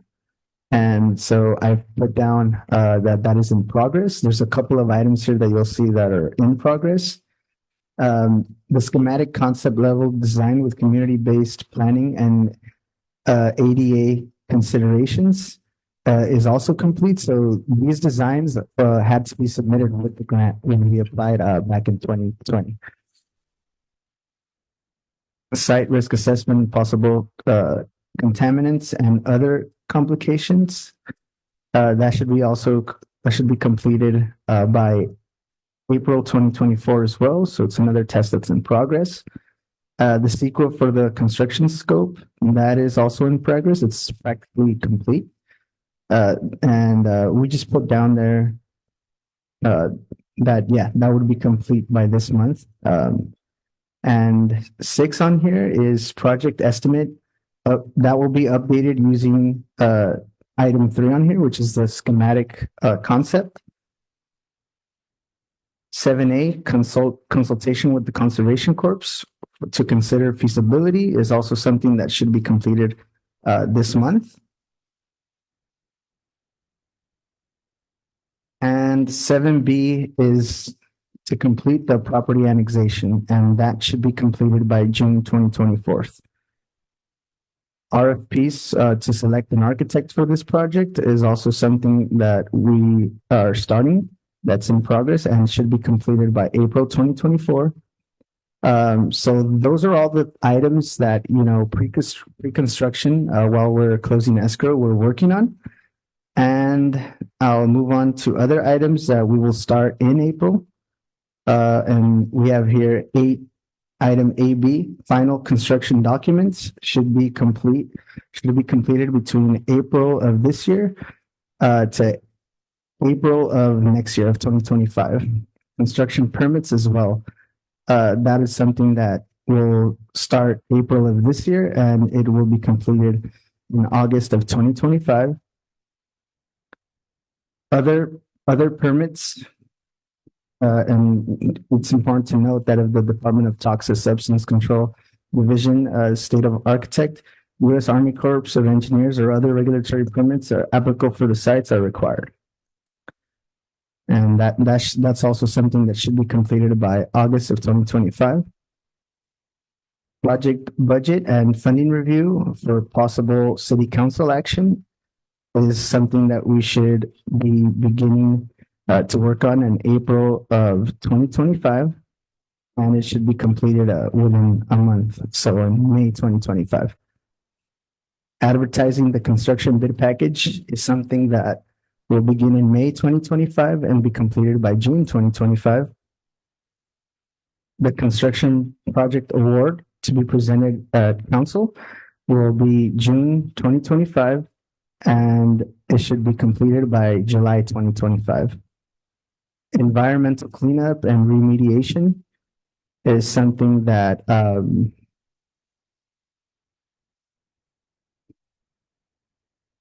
that will be completed this year.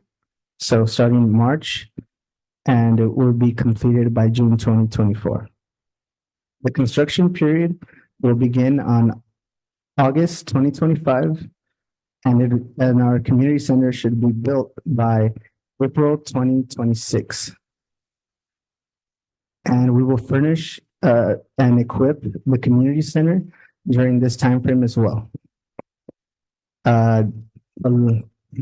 Step 15, the grand opening, completed for public use with the grand completion package 3 months before the end of the grand performance period. Will be from April 2026 to September 2026.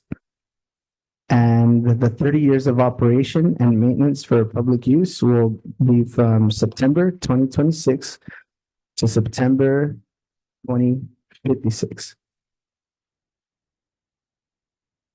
And I did note on here that the grant performance period for this grant is from June 2021 to June 2028. So we will be completing our project almost 2 years before the grant performance period. And between step 14B and 15, the city will hire and train staff for the rec center prior to the grand opening. And I'll be happy to answer any questions regarding this timeline if there is any. So just out of curiosity, why wasn't some of this begun earlier? So for example, you could have already gone out for an RFP for an architect prior to now. Why have we waited to do some of these items?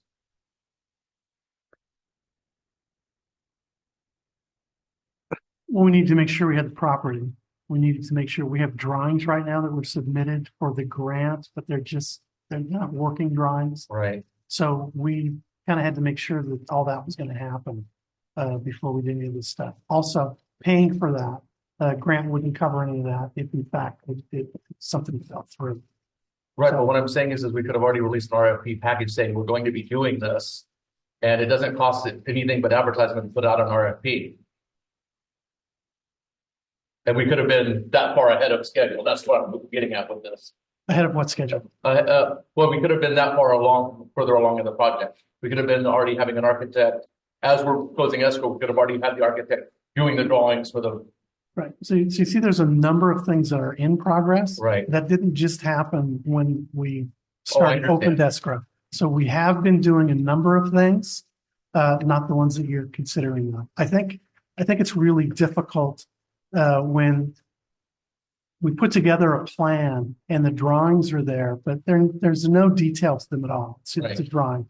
And to put a lot of money into something, a building that you don't even know if it's actually going to exist, because you don't know if you've got the property, might be a little bit putting the carpet on this. Well, I understand, but what I'm saying though is we've known for, I would say 3 months that we're getting the property at this point. Yeah, Well, we've been in we're in negotiation. escrow, right? And we are in escrow. Right. We're trying to do this as conservatively as possible. Okay. And we get we don't want to rush through this. We want to do it and do it the right way. Absolutely. So the things that we're in progress now on are things that we felt, yeah, it makes total sense to get done now. But we don't want to go out and spend money when we're risking it going for nothing. Okay. Right. And you've also got things like, looking at contaminants and environmental things. Right. Which actually leads me to my next question. If you could scroll Yep. down just a little bit. So you have, there you go, environmental cleanup and remediation starting in March and ending in September or beginning in June of this year. And that's actually before the permits are complete, before some of these other the toxic substances committees and all that are complete. How are we going to get remediation done before we have those reports? I think that might be a year issue, not being correct on that. Yeah, that's what I was looking at too right now. So I do want to apologize. That might be a year issue. This timeline, we will put it, well, I think it's important that we come back whenever, as we progress, Absolutely. but I will make that correction because I know I have the correct dates. That was my big question, is that Yeah. how are we gonna do this before we have all these reports done? We don't know what's there, so how are we gonna remediate it? Yeah, Okay, yeah, my apologies. and that actually ties into my last question too, is as furnishings and equipment. How are we going to be doing furnishings and equipment before the building is completed to build? I understand we're gonna be ordering things prior to that. And ordering could be an extended amount of time. Is that what you mean by that, is procuring the furnishings and equipment, not necessarily installing? I guess it's just identifying what we're going to need. So yeah, so it's just starting to identify all those things. Okay, Yeah. so if you could actually just modify that to be procurement of, and then Yeah. you might want to add installation as a 14C line item after that. Yeah. Okay. Perfect. And Yeah, the part of that makes total sense. sorry, part of that process may also be fundraising, Exactly, community fundraising, absolutely. because it would be a really great thing to help the city out to get as much public input financially as well as other ways on the equipment. Absolutely, and I would expect that. I would also expect us to be able to be going out and finding additional recreation grants for that as well. Okay, thank you. I just have a simple question. Are we gonna be able to clean that lot up while we're going through this process, or do we have to keep on looking at it like that? I would say that that's something that's definitely gonna be taken care of once the property once we start working on that property, the cleanup and all that stuff. Okay. They're healthy tumbleweeds. What? They're healthy tumbleweeds, so. Come under my car. Yeah, we do have a park cleanup task force that's grant funded, so we'll have our high school volunteers out there and our grant funded staff go out there. Yeah, there you go. Absolutely, that'll be a great pre-construction project. Yeah, to go out there and pick up trash and stuff. Clean up. The district, poor people. Get our interns out, get our interns out. Well, I don't even know what district I'm in right now. But anyway, we get out there and go clean it.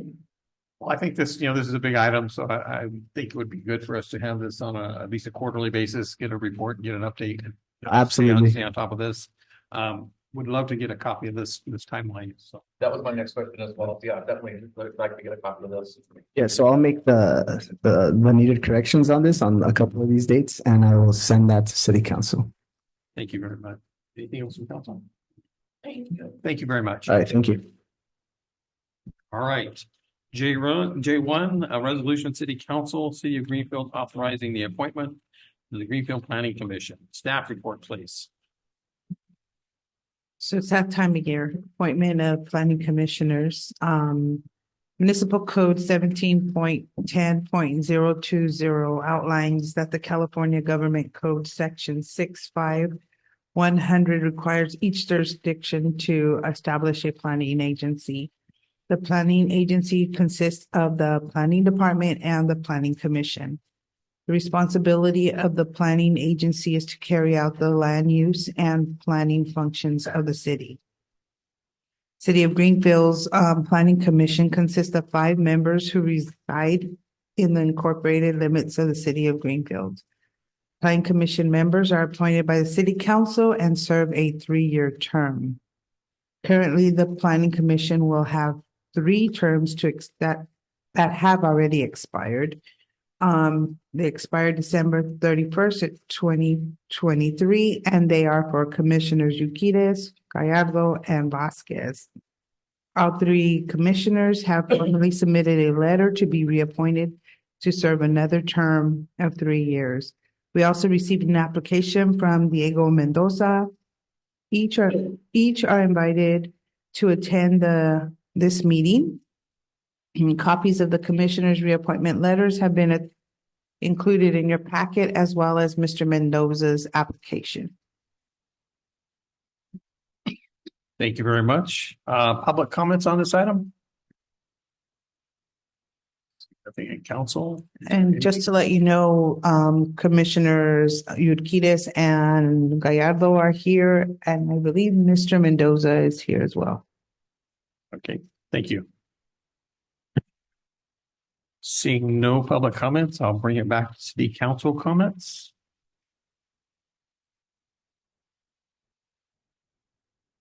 Were you gonna give a chance to talk to them?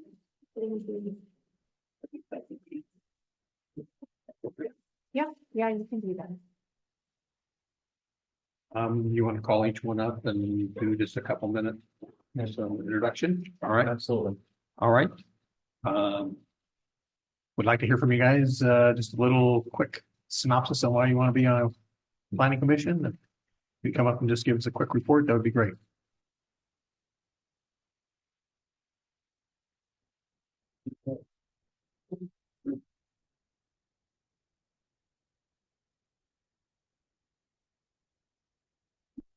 Hi, I'm Robert Urquidez. I've been on the Plan Commission 5 years ago. Yesterday, got elected or sworn in. And I want to continue the job I've been doing as a planning commission. I think I've been doing a good job, hopefully. So I want to continue what I'm doing. Thank you. Thank you.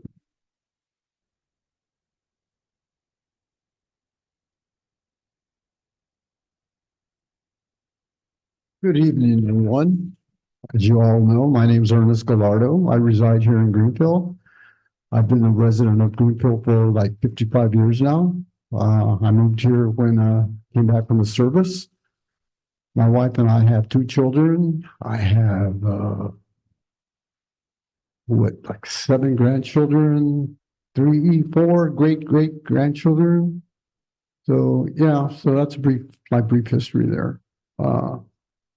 Yeah, I've been on the planning commission now for 5 years also, just like Bob has. I know Mayor said, give us a reason why you want to be on there. I guess the better question would be, why wouldn't I want to be on there? Be part of the community, have some input. I mean, for years, I sat on the sidelines and complained. And I did a lot of that. And a lot of people hated me for that. But from my perspective, you have to be able to speak truth power. I was told years ago, if you're telling the truth, there's nothing to worry about. And at the time I was telling the truth, even though I ruffled some feathers, I got my point across.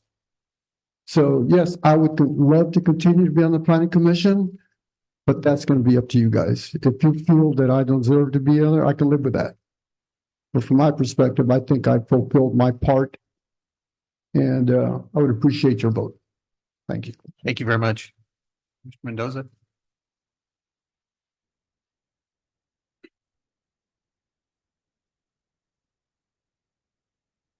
Good afternoon. My name is Diego Mendoza. I'm a resident here in Greenfield. And the reason I want to be on this commission is because I like where the city's going. And everything, it looks like they want to bring in businesses. They want to make sure that, we put Greenfield on the map. And I feel like, being part of this commission and moving that agenda forward, would be, something that, I like and I want to do. Good. Thank you. Mr. Vasquez is not here tonight, correct? I haven't heard from him. Okay, thank you.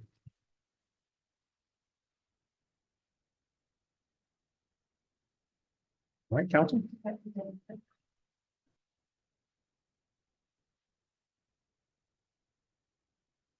So,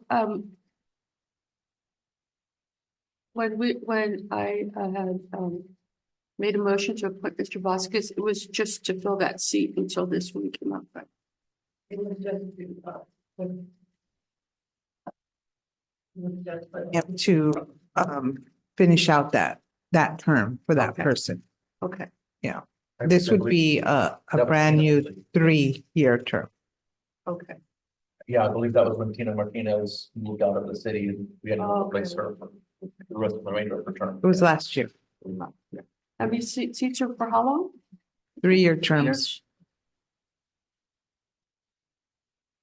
Well, I make a motion to appoint the 3 gentlemen that are here, Mr. Urquidez, Mr. Gallardo, and Mr. Mendoza. If they're up for the next 3 years, and I don't see any problem in appointing them. All right, I need a second on I'll that. second that. It's been moved and seconded. All in favor, signify by saying aye. Aye. Opposed? All right. Congratulations, gentlemen. Thank you.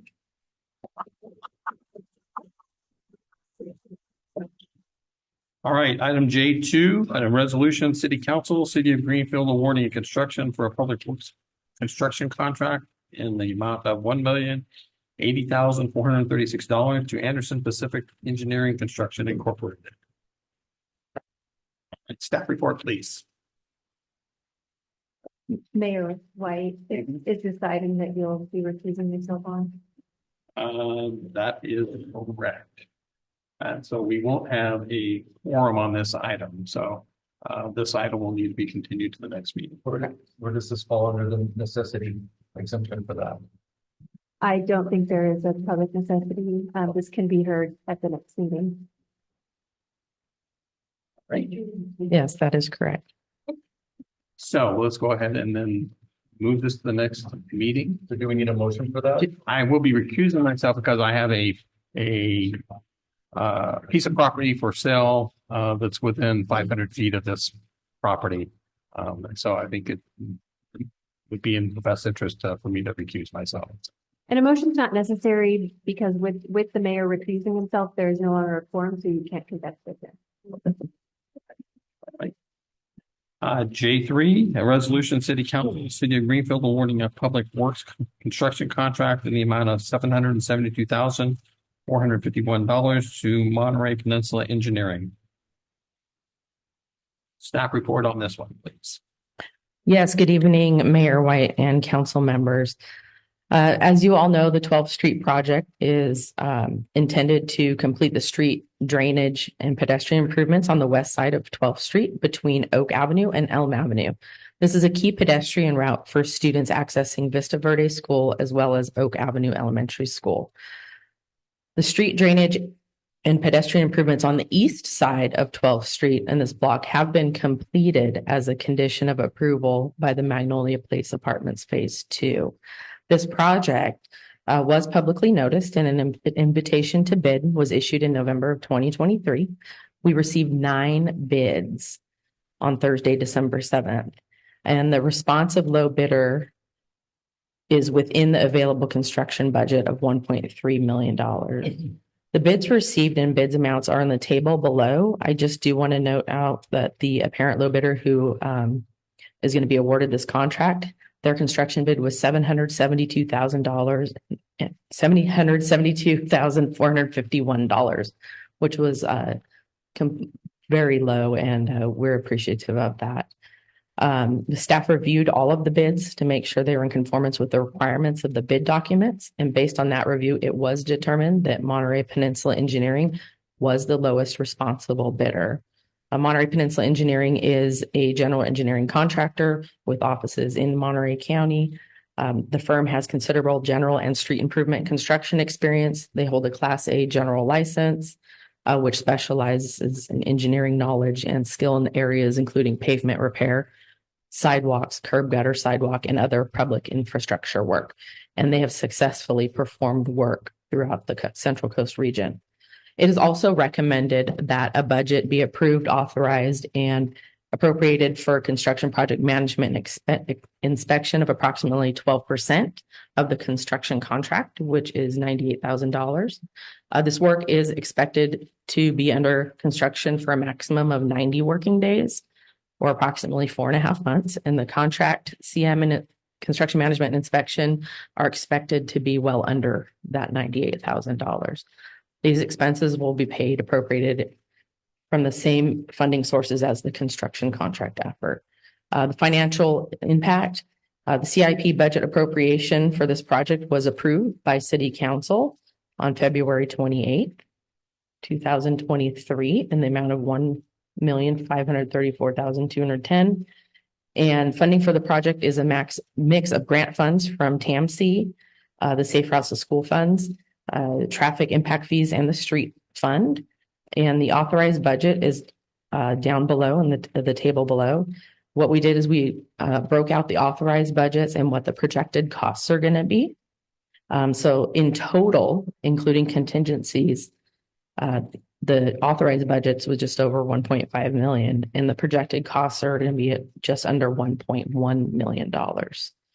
And that did not include, that table does not include the TAMC grant funding of up to $250,000. So the proposed award of the construction is $772,451 to Monterey Peninsula Engineering. And then the construction management and inspection services will be performed by our city engineer, M&S Engineers, at a budgeted cost not to exceed $98,000. We do propose a contingency budget of 15%, or approximately 15%, or $115,850, which would be recommended for unexpected project delays and scope changes, which is within the budget.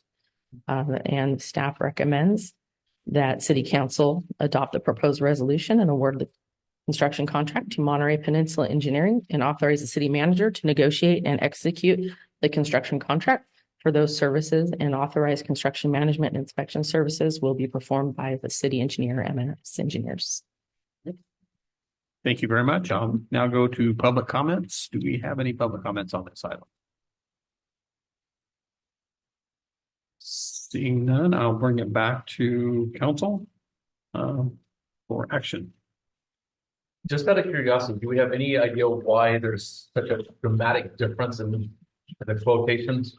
We're talking a 50% difference there, number 1 to number 9. Yeah, so some of these contractors are from out of the area, Right. and may have travel costs associated, or per diem costs associated also, as well as material cost differences. We don't know, we can't explain why, but it's a good time of year to advertise. Do we know how long or when they can start? And I mean, I know it depends on the weather somewhat too, but. Yes, so in preliminary discussions with the contractor, they are looking at maybe that first full week in February as their start date. So they're excited to get started. We do have to do the executed contract, get bonds, do submittals, things of that nature, where they can get started. We're also been working with the property owners that are affected by this for some fence removals, right of entry, things like that. So I have been meeting with them and discussing those and getting paperwork ready on that as well. I've noticed a couple fences coming down over a couple of houses. So. Do they foresee the weather having any significant impact on the timeline? That's not predictable at this time because it's a 90 working day Right. Construction period. So if it does end up in a rain delay, rain days actually don't count against their 90 working days. Right.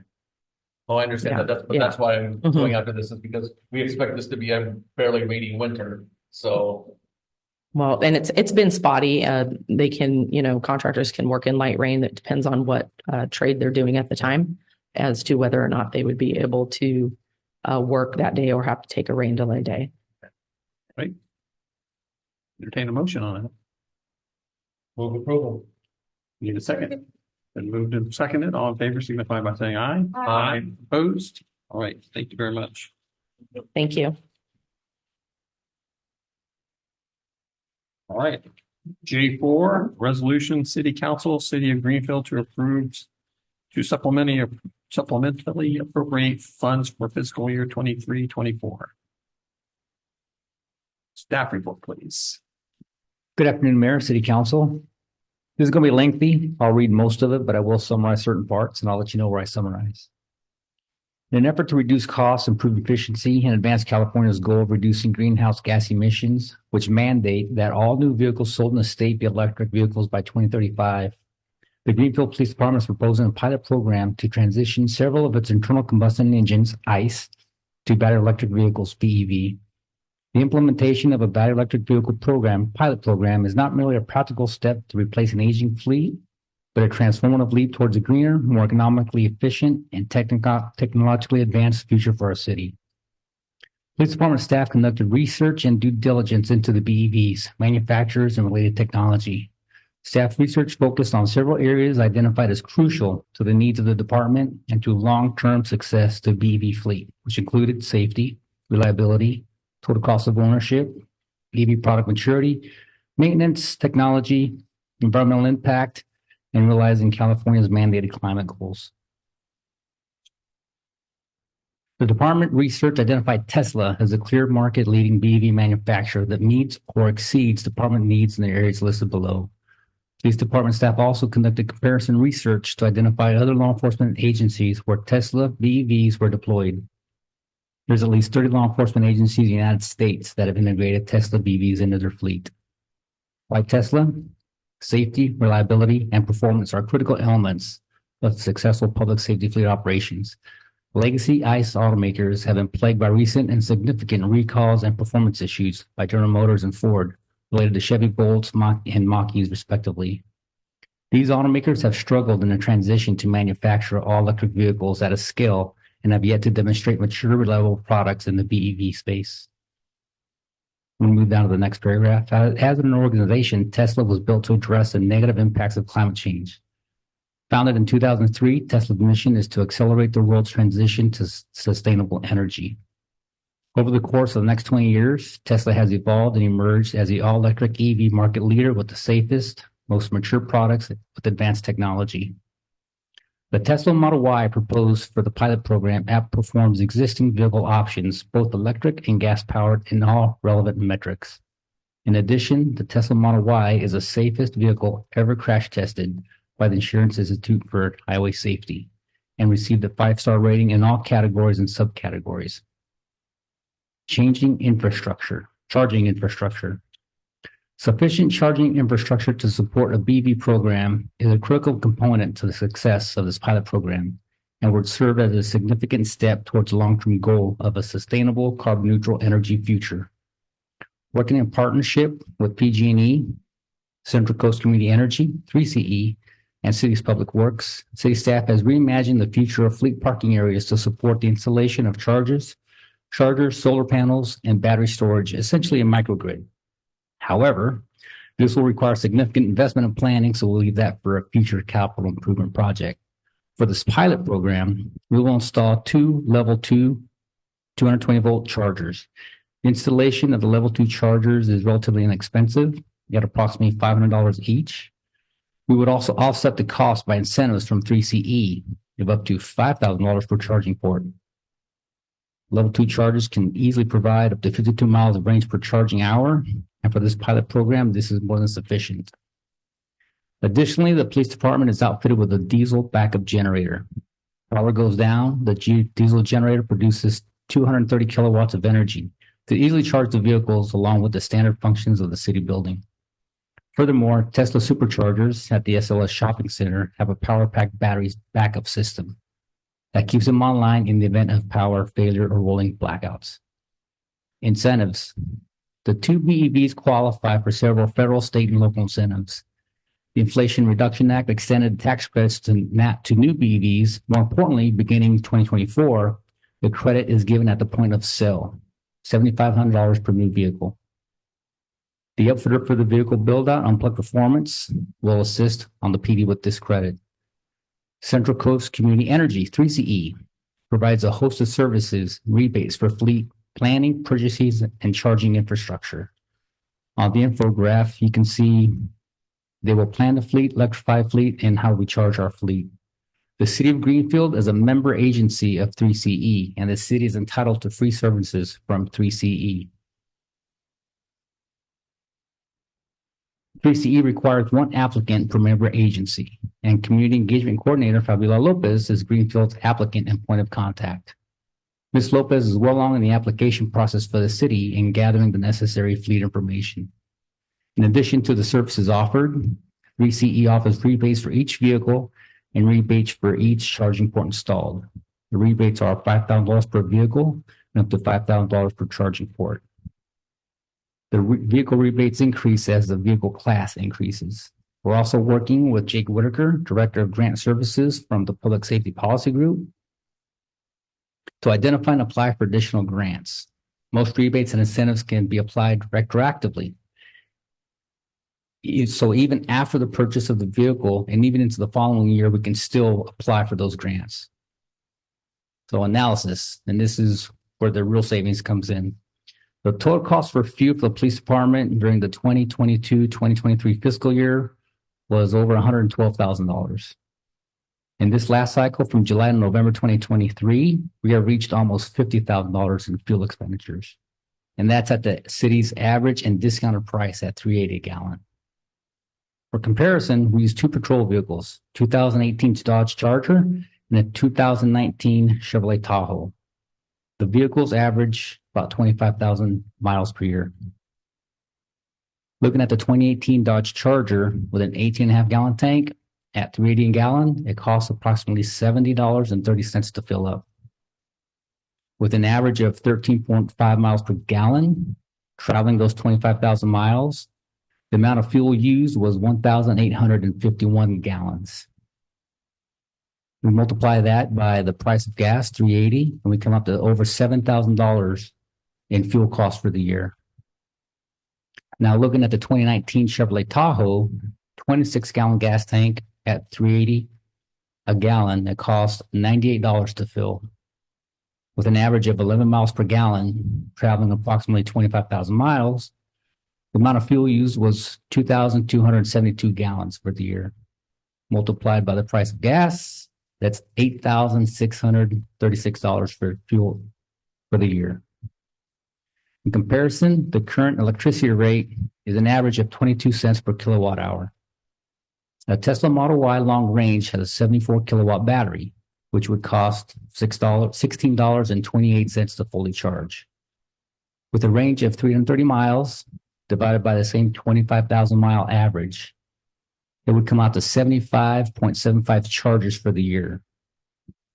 That multiplied by $16.28, it would cost $1,233 per year in electricity. Now, maintenance. We're talking oil changes, fuel, air filters, engine belts, batteries, tires, brakes, radiator coolant. The 2018 Charger was deployed in 2019. So we're talking 5 calendar years. The cost of maintenance and total repairs came out to over $15,000, almost $16,000, which averaged out to $3,174 per year of operation. The 2019 Tahoe was deployed in 2020, and the cost for maintenance and repairs totaled $10,191, for an average of $2,500 per year. Looking at the graph, we can see that the average fuel cost for the 2018 Dodge Charger compared with the 2019 Chevy Tahoe compared to the Model Y, there's significant savings on that far right-hand column. Added with the annual maintenance, total cost for the 2018 Dodge Charger came out to over $10,000. For the 2019 Chevy Tahoe, over $11,000. And for the Tesla Model Y, averaging annual maintenance of $1,000, only $2,233. So we're talking a savings of almost $8,000 and $9,000 a year per vehicle. Environmental impact. According to the United States Environmental Protection Agency, each gallon of gasoline burned produces 8,887 grams or 19.6 pounds of CO2. Based on the above numbers, the 2018 Dodge Charger produces approximately 16.46 metric tons of CO2 per year. The Chevy Tahoe, over 20 metric tons of CO2 per year. This does not consider the engine oils and fluids that are also required by the ICE vehicles.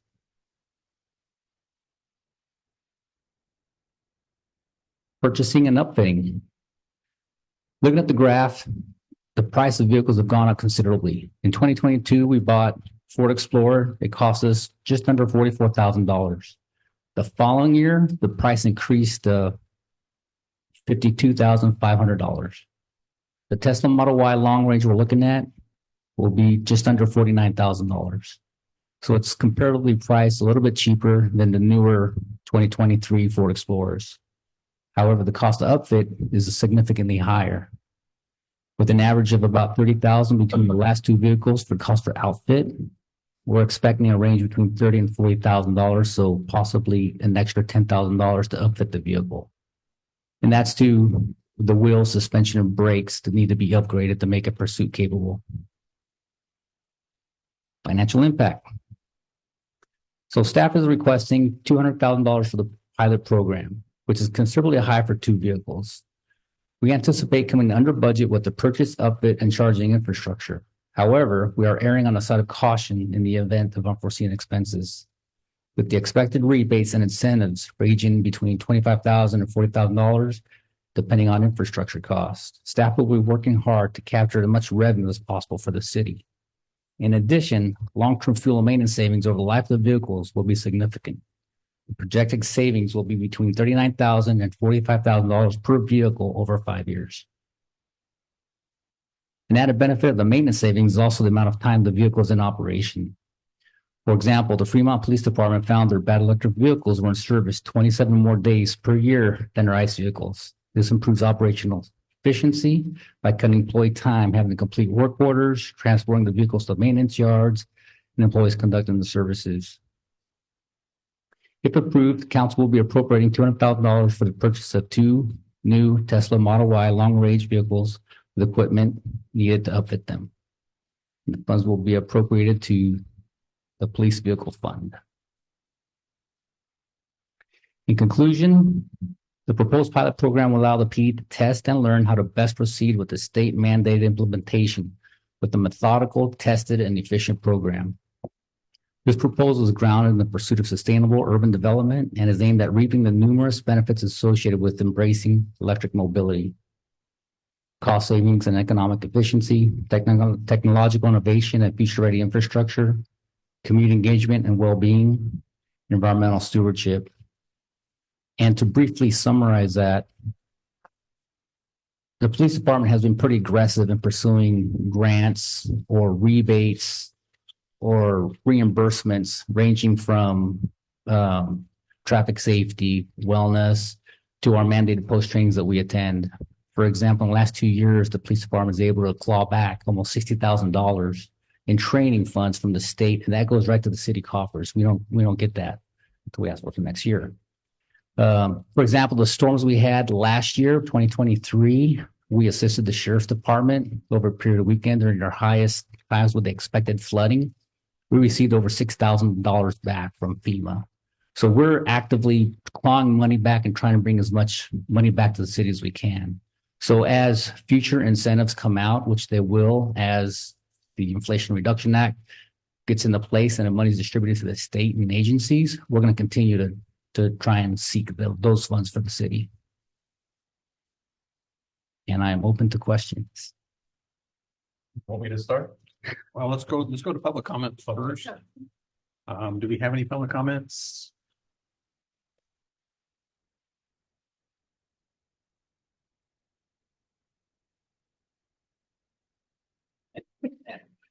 Out of that, my question is, you're asking for $200,000. Is that fully equipped for both vehicles?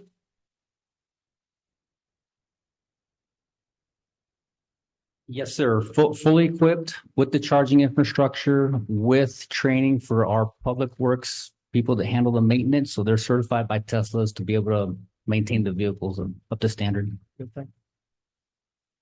Anyone else? Now I'll bring it back to city council. Okay, you ready for this? Do we actually know how much fuel is actually used by the vehicles? Because I know they're going to have idle time and other things like that that's going to add to the fuel cost. Do we actually have that done per vehicle, or is it just done on a generic credit card? We don't know what was assigned to which vehicle. Excellent question. So no, we don't have the exact answer. And I was very conservative with the estimates. I actually estimated high at 13.5 for our Dodge Charger and 11 for the Tahoe. Yeah, they could get better than that. Actually worse because they idle a lot, like you mentioned. Right. And the idling time drives that mileage down. So they're probably closer to 10. So the actual savings will probably be higher than what we're expecting. Also, we're working on capturing the data and how our pump systems work. So doing this exercise, we found that, okay, we need to improve how we're capturing that data that we're not capturing because it is one blob and we have to break down invoices and do things manually. So it took a long time to put this together. Okay. And actually that goes to something that we may need to discuss with Mr. Wood then, is possibility of having a different credit card for each vehicle. So we know which fuel goes with which vehicle. This is a conspiracy. to get as many credit cards out there as possible. No, actually, it's not. I worked for the Department of Energy before, and that's what we did is each vehicle had its own card that was numbered to it, so we could identify which vehicle was using which gas, how much gas. And if I may, absolutely. And this is where I will acknowledge that personnel have not been following proper procedure and documenting which vehicle is being filled up at the time. Due to being rushed, sometimes an officer will pull up to punch in the number for the vehicle. Another officer will pull out the gas pump, put in the next one, so they don't have to stop and reset the machine. So it's a procedures improvement that we can implement. Absolutely. Next question is I know our PD vehicles end up in the shop fairly frequently for repair costs. What is the average repair cost for our vehicles now? Because Teslas are A, significantly more expensive, and B, the time frame for Tesla repairs is extremely extended. I've heard stories of Tesla repairs taking 9 to 12 months to do for simple body work. Another excellent question. So our upfitter, they're actually based down in Hawthorne, and we're going to work with them to get our vehicles up and running. They're working directly with South Pasadena Police Department, a couple of police departments in Southern California. So they're getting their vehicles on the road a lot faster. It's a long trek for us. However, that is the logistics because they're new to the game outside of Southern California. They want to build their infrastructure throughout the state because so far in California, they are the premier upfitter for Teslas. Right. So yes, teething problems, learning problems, we're going to have them. But that's why we're starting out with the pilot program to work through those work out the best way to approach what's being mandated upon us by the government. Next question is, what's the source of your maintenance costs for the Tesla? You didn't put that in there. It says estimated at $1,000. Where did that number come from? It came from the other agencies and their estimated costs. So in the article that I attached, I think it's the second attachment to the presentation, they have maintenance costs broken down. In other articles, they're usually under $1,000, $500 to $600, and it's mainly tires. You're changing tires once a year. The brakes, because of the hard regen that Teslas generate, you let off the gas and you start slowing down immediately. Wear and tear on the brakes is less. So tires do get abused. And so tires is the main expense. Okay. CO2 emissions for the Tesla. There actually are CO2 costs associated with the Tesla, associated with the production of energy. Do we have any idea what those actually are? In my opinion, they're horrendous because how they extract the metals, the cobalt, lithium from the ground, it's worse than digging coal out of a mountain. They create these giant ponds of toxic waste. And it's unfortunate. There is no source of clean energy. There's always a cost to it. And it's where are we shifting the price of the emissions? And for Greenfield, we're shifting it to the make where it's being manufactured. Right. And we get the benefit of plug it in and no emissions coming out of the tailpipe. So we're kind of benefiting on our end of the production cycle of the emissions. Okay. Next question is the upfitting. Does that void the Tesla warranty? No. Unplug Performance, the upfitting outfit works very closely with Tesla. They actually were the ones that were able to enable Teslas change their software so they would have a track mode, which would allow the vehicles, if we need to do a pit maneuver, the automatic crash system does not engage and we're able to bump the car so it spins and stalls and it stops the pursuit.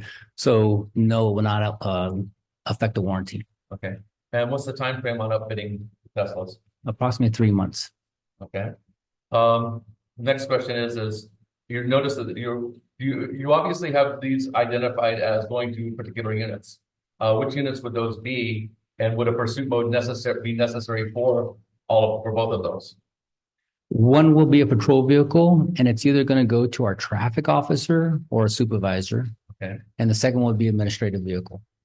That one may not necessarily. Lighter duty. It will not need the same wheels or suspension upgrade. It can be, that one will cost a lot less to outfit. Okay. Then actually my last question for this is, were actually hybrid vehicles investigated as well, or just pure battery electric vehicles? Were hybrid vehicles discussed, or? We looked at hybrid vehicles and they are more efficient, but the only way to really learn what problems we're going to have with charging infrastructure and crash maintenance, different things is by having those electric vehicles and teething through it. So we need the data, we need the information, we need to have the problem, solve it, fix it. Okay, for the next thing, we're going to do something different. So we need to have the learning curve of full electric to understand how to best approach this mandate. And are you speaking with Seaside, who actually already has one? Oh, yes. They have several. They're getting more. They started with the Model S. Now they have a couple Model Ys. Right. And actually, so that actually leads to a different question and we're assured that a type 2 charger will actually be sufficient for charging these. I know you just mentioned that sometimes in the interest of expediency, officers just literally yanked the fuel pump, the fuel hose to put it into another vehicle. Is, what was it, 58 miles per hour charging capacity actually going to be sufficient for these vehicles? So I figure it would be for the administrative vehicle, but it may not be for the patrol vehicle. For the size of our city and our test bed here, it's almost a perfect size, and the level 2 charger will be way sufficient. There'll be enough downtime between the uses of the vehicle, overnight or daytime, depends who's using it, whether it's the supervisor or the traffic officer, where it can get a full charge. And what are you anticipating the duty cycle for these will be? Easy 5 years. At some agencies, there's a couple in Ohio and Milwaukee that are expecting 10 years of service because of lower maintenance and lower wear and tear on the vehicle. But we're going to conservatively say 5 years. And you're expecting these to be used 10 hours a day, 12 hours a day? Oh, 12 hours a day. Okay. That's all 12 hours a day. And also, just to add, we do need vehicles. So we're coming with like, hey, we need to replace several vehicles. One of our vehicles was totaled last month where one of our officers got hit from the rear. Luckily, he wasn't in the car. He was helping another motorist when he was rear-ended to total the vehicle. So we do need the vehicles. And also, just as a reminder, the last 3 vehicles we purchased with SLES funds. So it did not come out of the city's coffers. So we're very aware that it's expensive, but we're also going to do our best to claw back the money and be as efficient as possible. Absolutely. And actually, that's all I had. Right. That's it. Rapid fire. You mentioned 30 other departments. How long have they been doing it? Have they had kind of success are they having with their systems? So the departments range from Iowa, Milwaukee, Wisconsin. So some extreme climates. That's what I was just going to say. Yeah, and smaller departments that are very similar to Greenfield. And because of that, they're having good success. Major metropolitan departments, New York, they're trying out some other vehicles. They have some other programs going. I think they're going with the Ford Mach-E. There's some issues there. But the agencies, the smaller departments are similar to Greenfield. In any climate, they've been doing very well. And they have seen their fuel costs or maintenance costs just drop. And they've been in place for how long? Oh, at least over 5 years. 5 years. Correct. Right.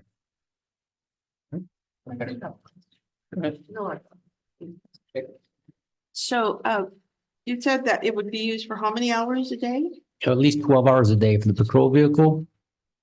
So it won't, there won't be somebody else taking it out afterwards. My concern would be that it didn't get fully charged, or, what's a person going to do if they're sitting here waiting for a charge? Are they going to jump into another car or? Absolutely. So that's why the first patrol vehicle will either be designated supervisor or the traffic officer. So that way there will be downtime, scheduled downtime for that vehicle. Also, when they come in to write the reports, they'll plug it in. Sometimes they're here for 30 minutes, sometimes an hour as they get stuff done. So the car will continuously be charged whenever it's here at the station.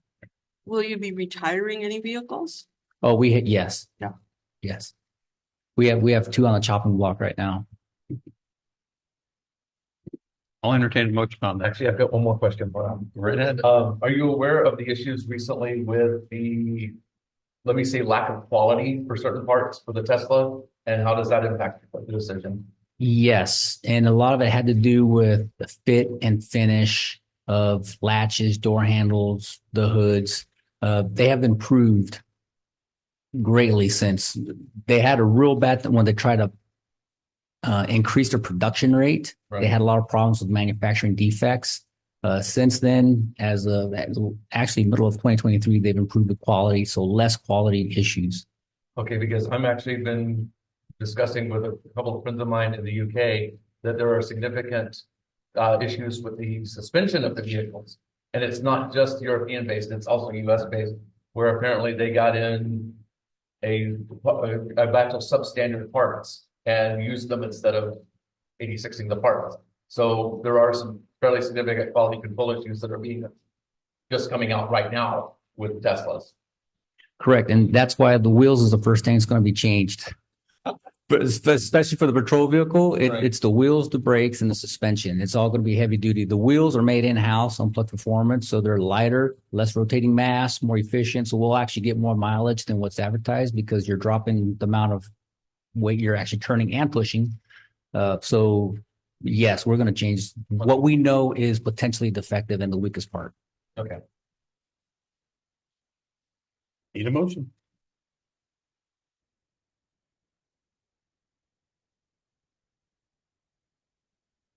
I think it's a good idea.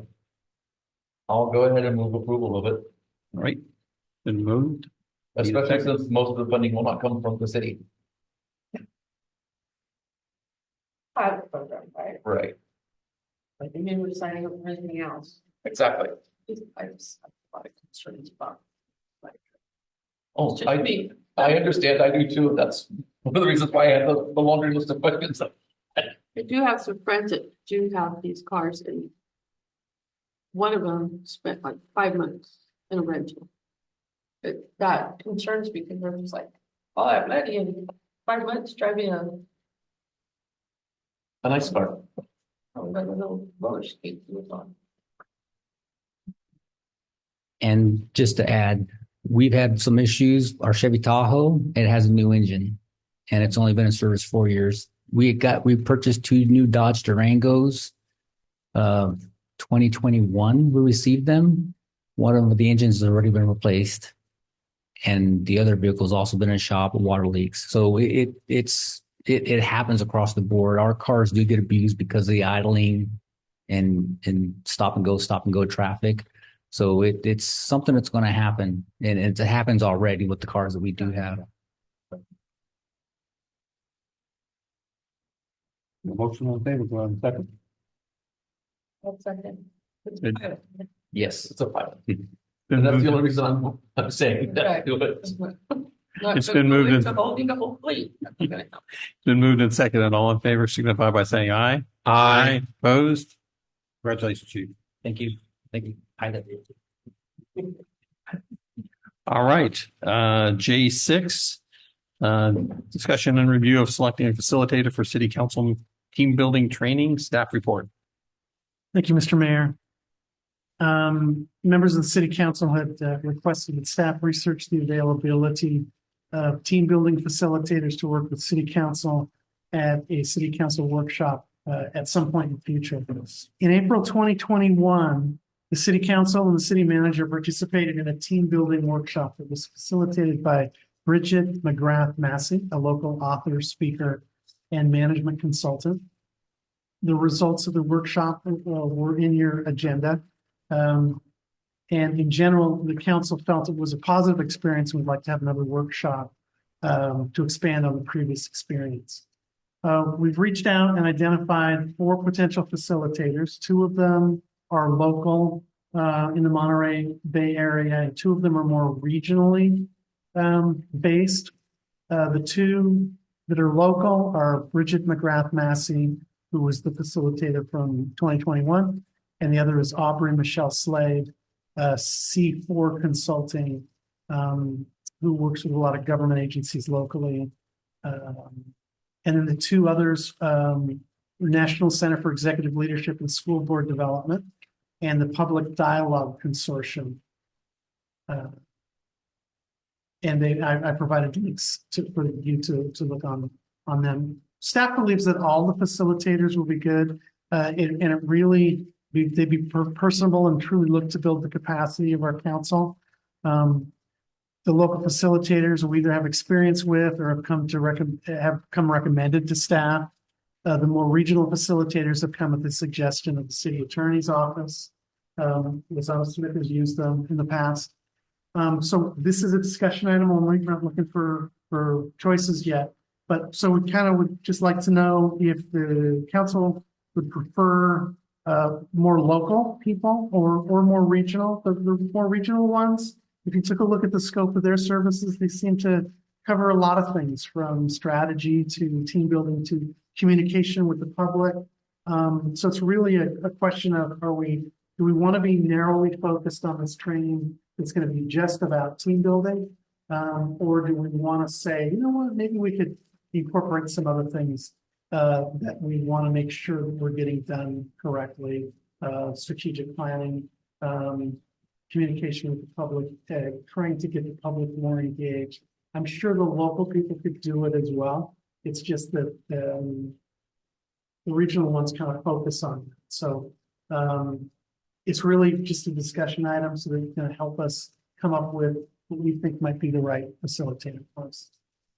Okay, I will open it up for public comments. Seeing nobody here and no hands raised, we'll bring it back to council. Go I ahead. just want to make sure, my goal is to set some goals for the council to get things done, show that we're basically working as a team, trying to get some of the same, I think we agree on more than we disagree on. I think we need that to focus and get things done for the city. So, my only question is, do we have costs associated with any of these people? We don't have costs yet. I kind of wanted to get a scope of what we're talking about. And that's a pretty focused scope. It's really about working as a team to get whatever those objectives are. And you'll come up with the objectives. Maybe you'll come up with them in the workshop. But we have a strategic plan.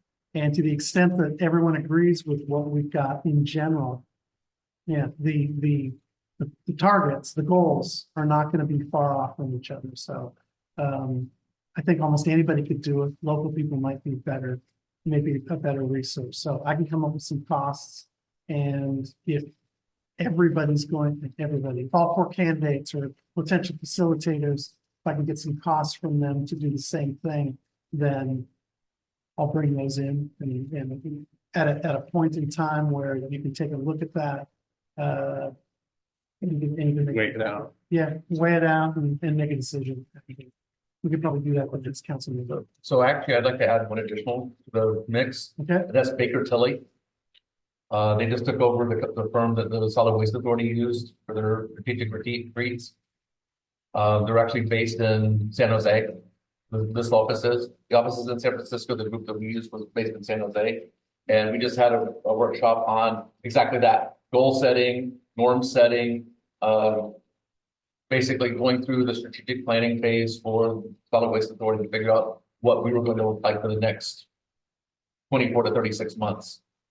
And I think that's kind of along the lines of what you're trying to do here. Yeah. So, and they do a lot of stuff up and down the bay in Monterey County and San Luis Obispo County as well. And I have a contact for them. I'll provide that to you if you want. Yep, that'd be good. And that's really where we're going. If it's a simple focus and we have a time frame as well, so I can come back with costs on getting that done, and we'll have an item. Staff may make a recommendation, or we may just say, here's what we got, and put them in a matrix or something. So you can take a look at it all. If we have any further questions. Sounds good. Thank you very much. Thank you very much. All right, city attorney report, I have nothing to report. city manager report. Nothing to report. Happy New Year. Welcome back, everybody. Right. Well, thank you, everybody. Meeting's adjourned.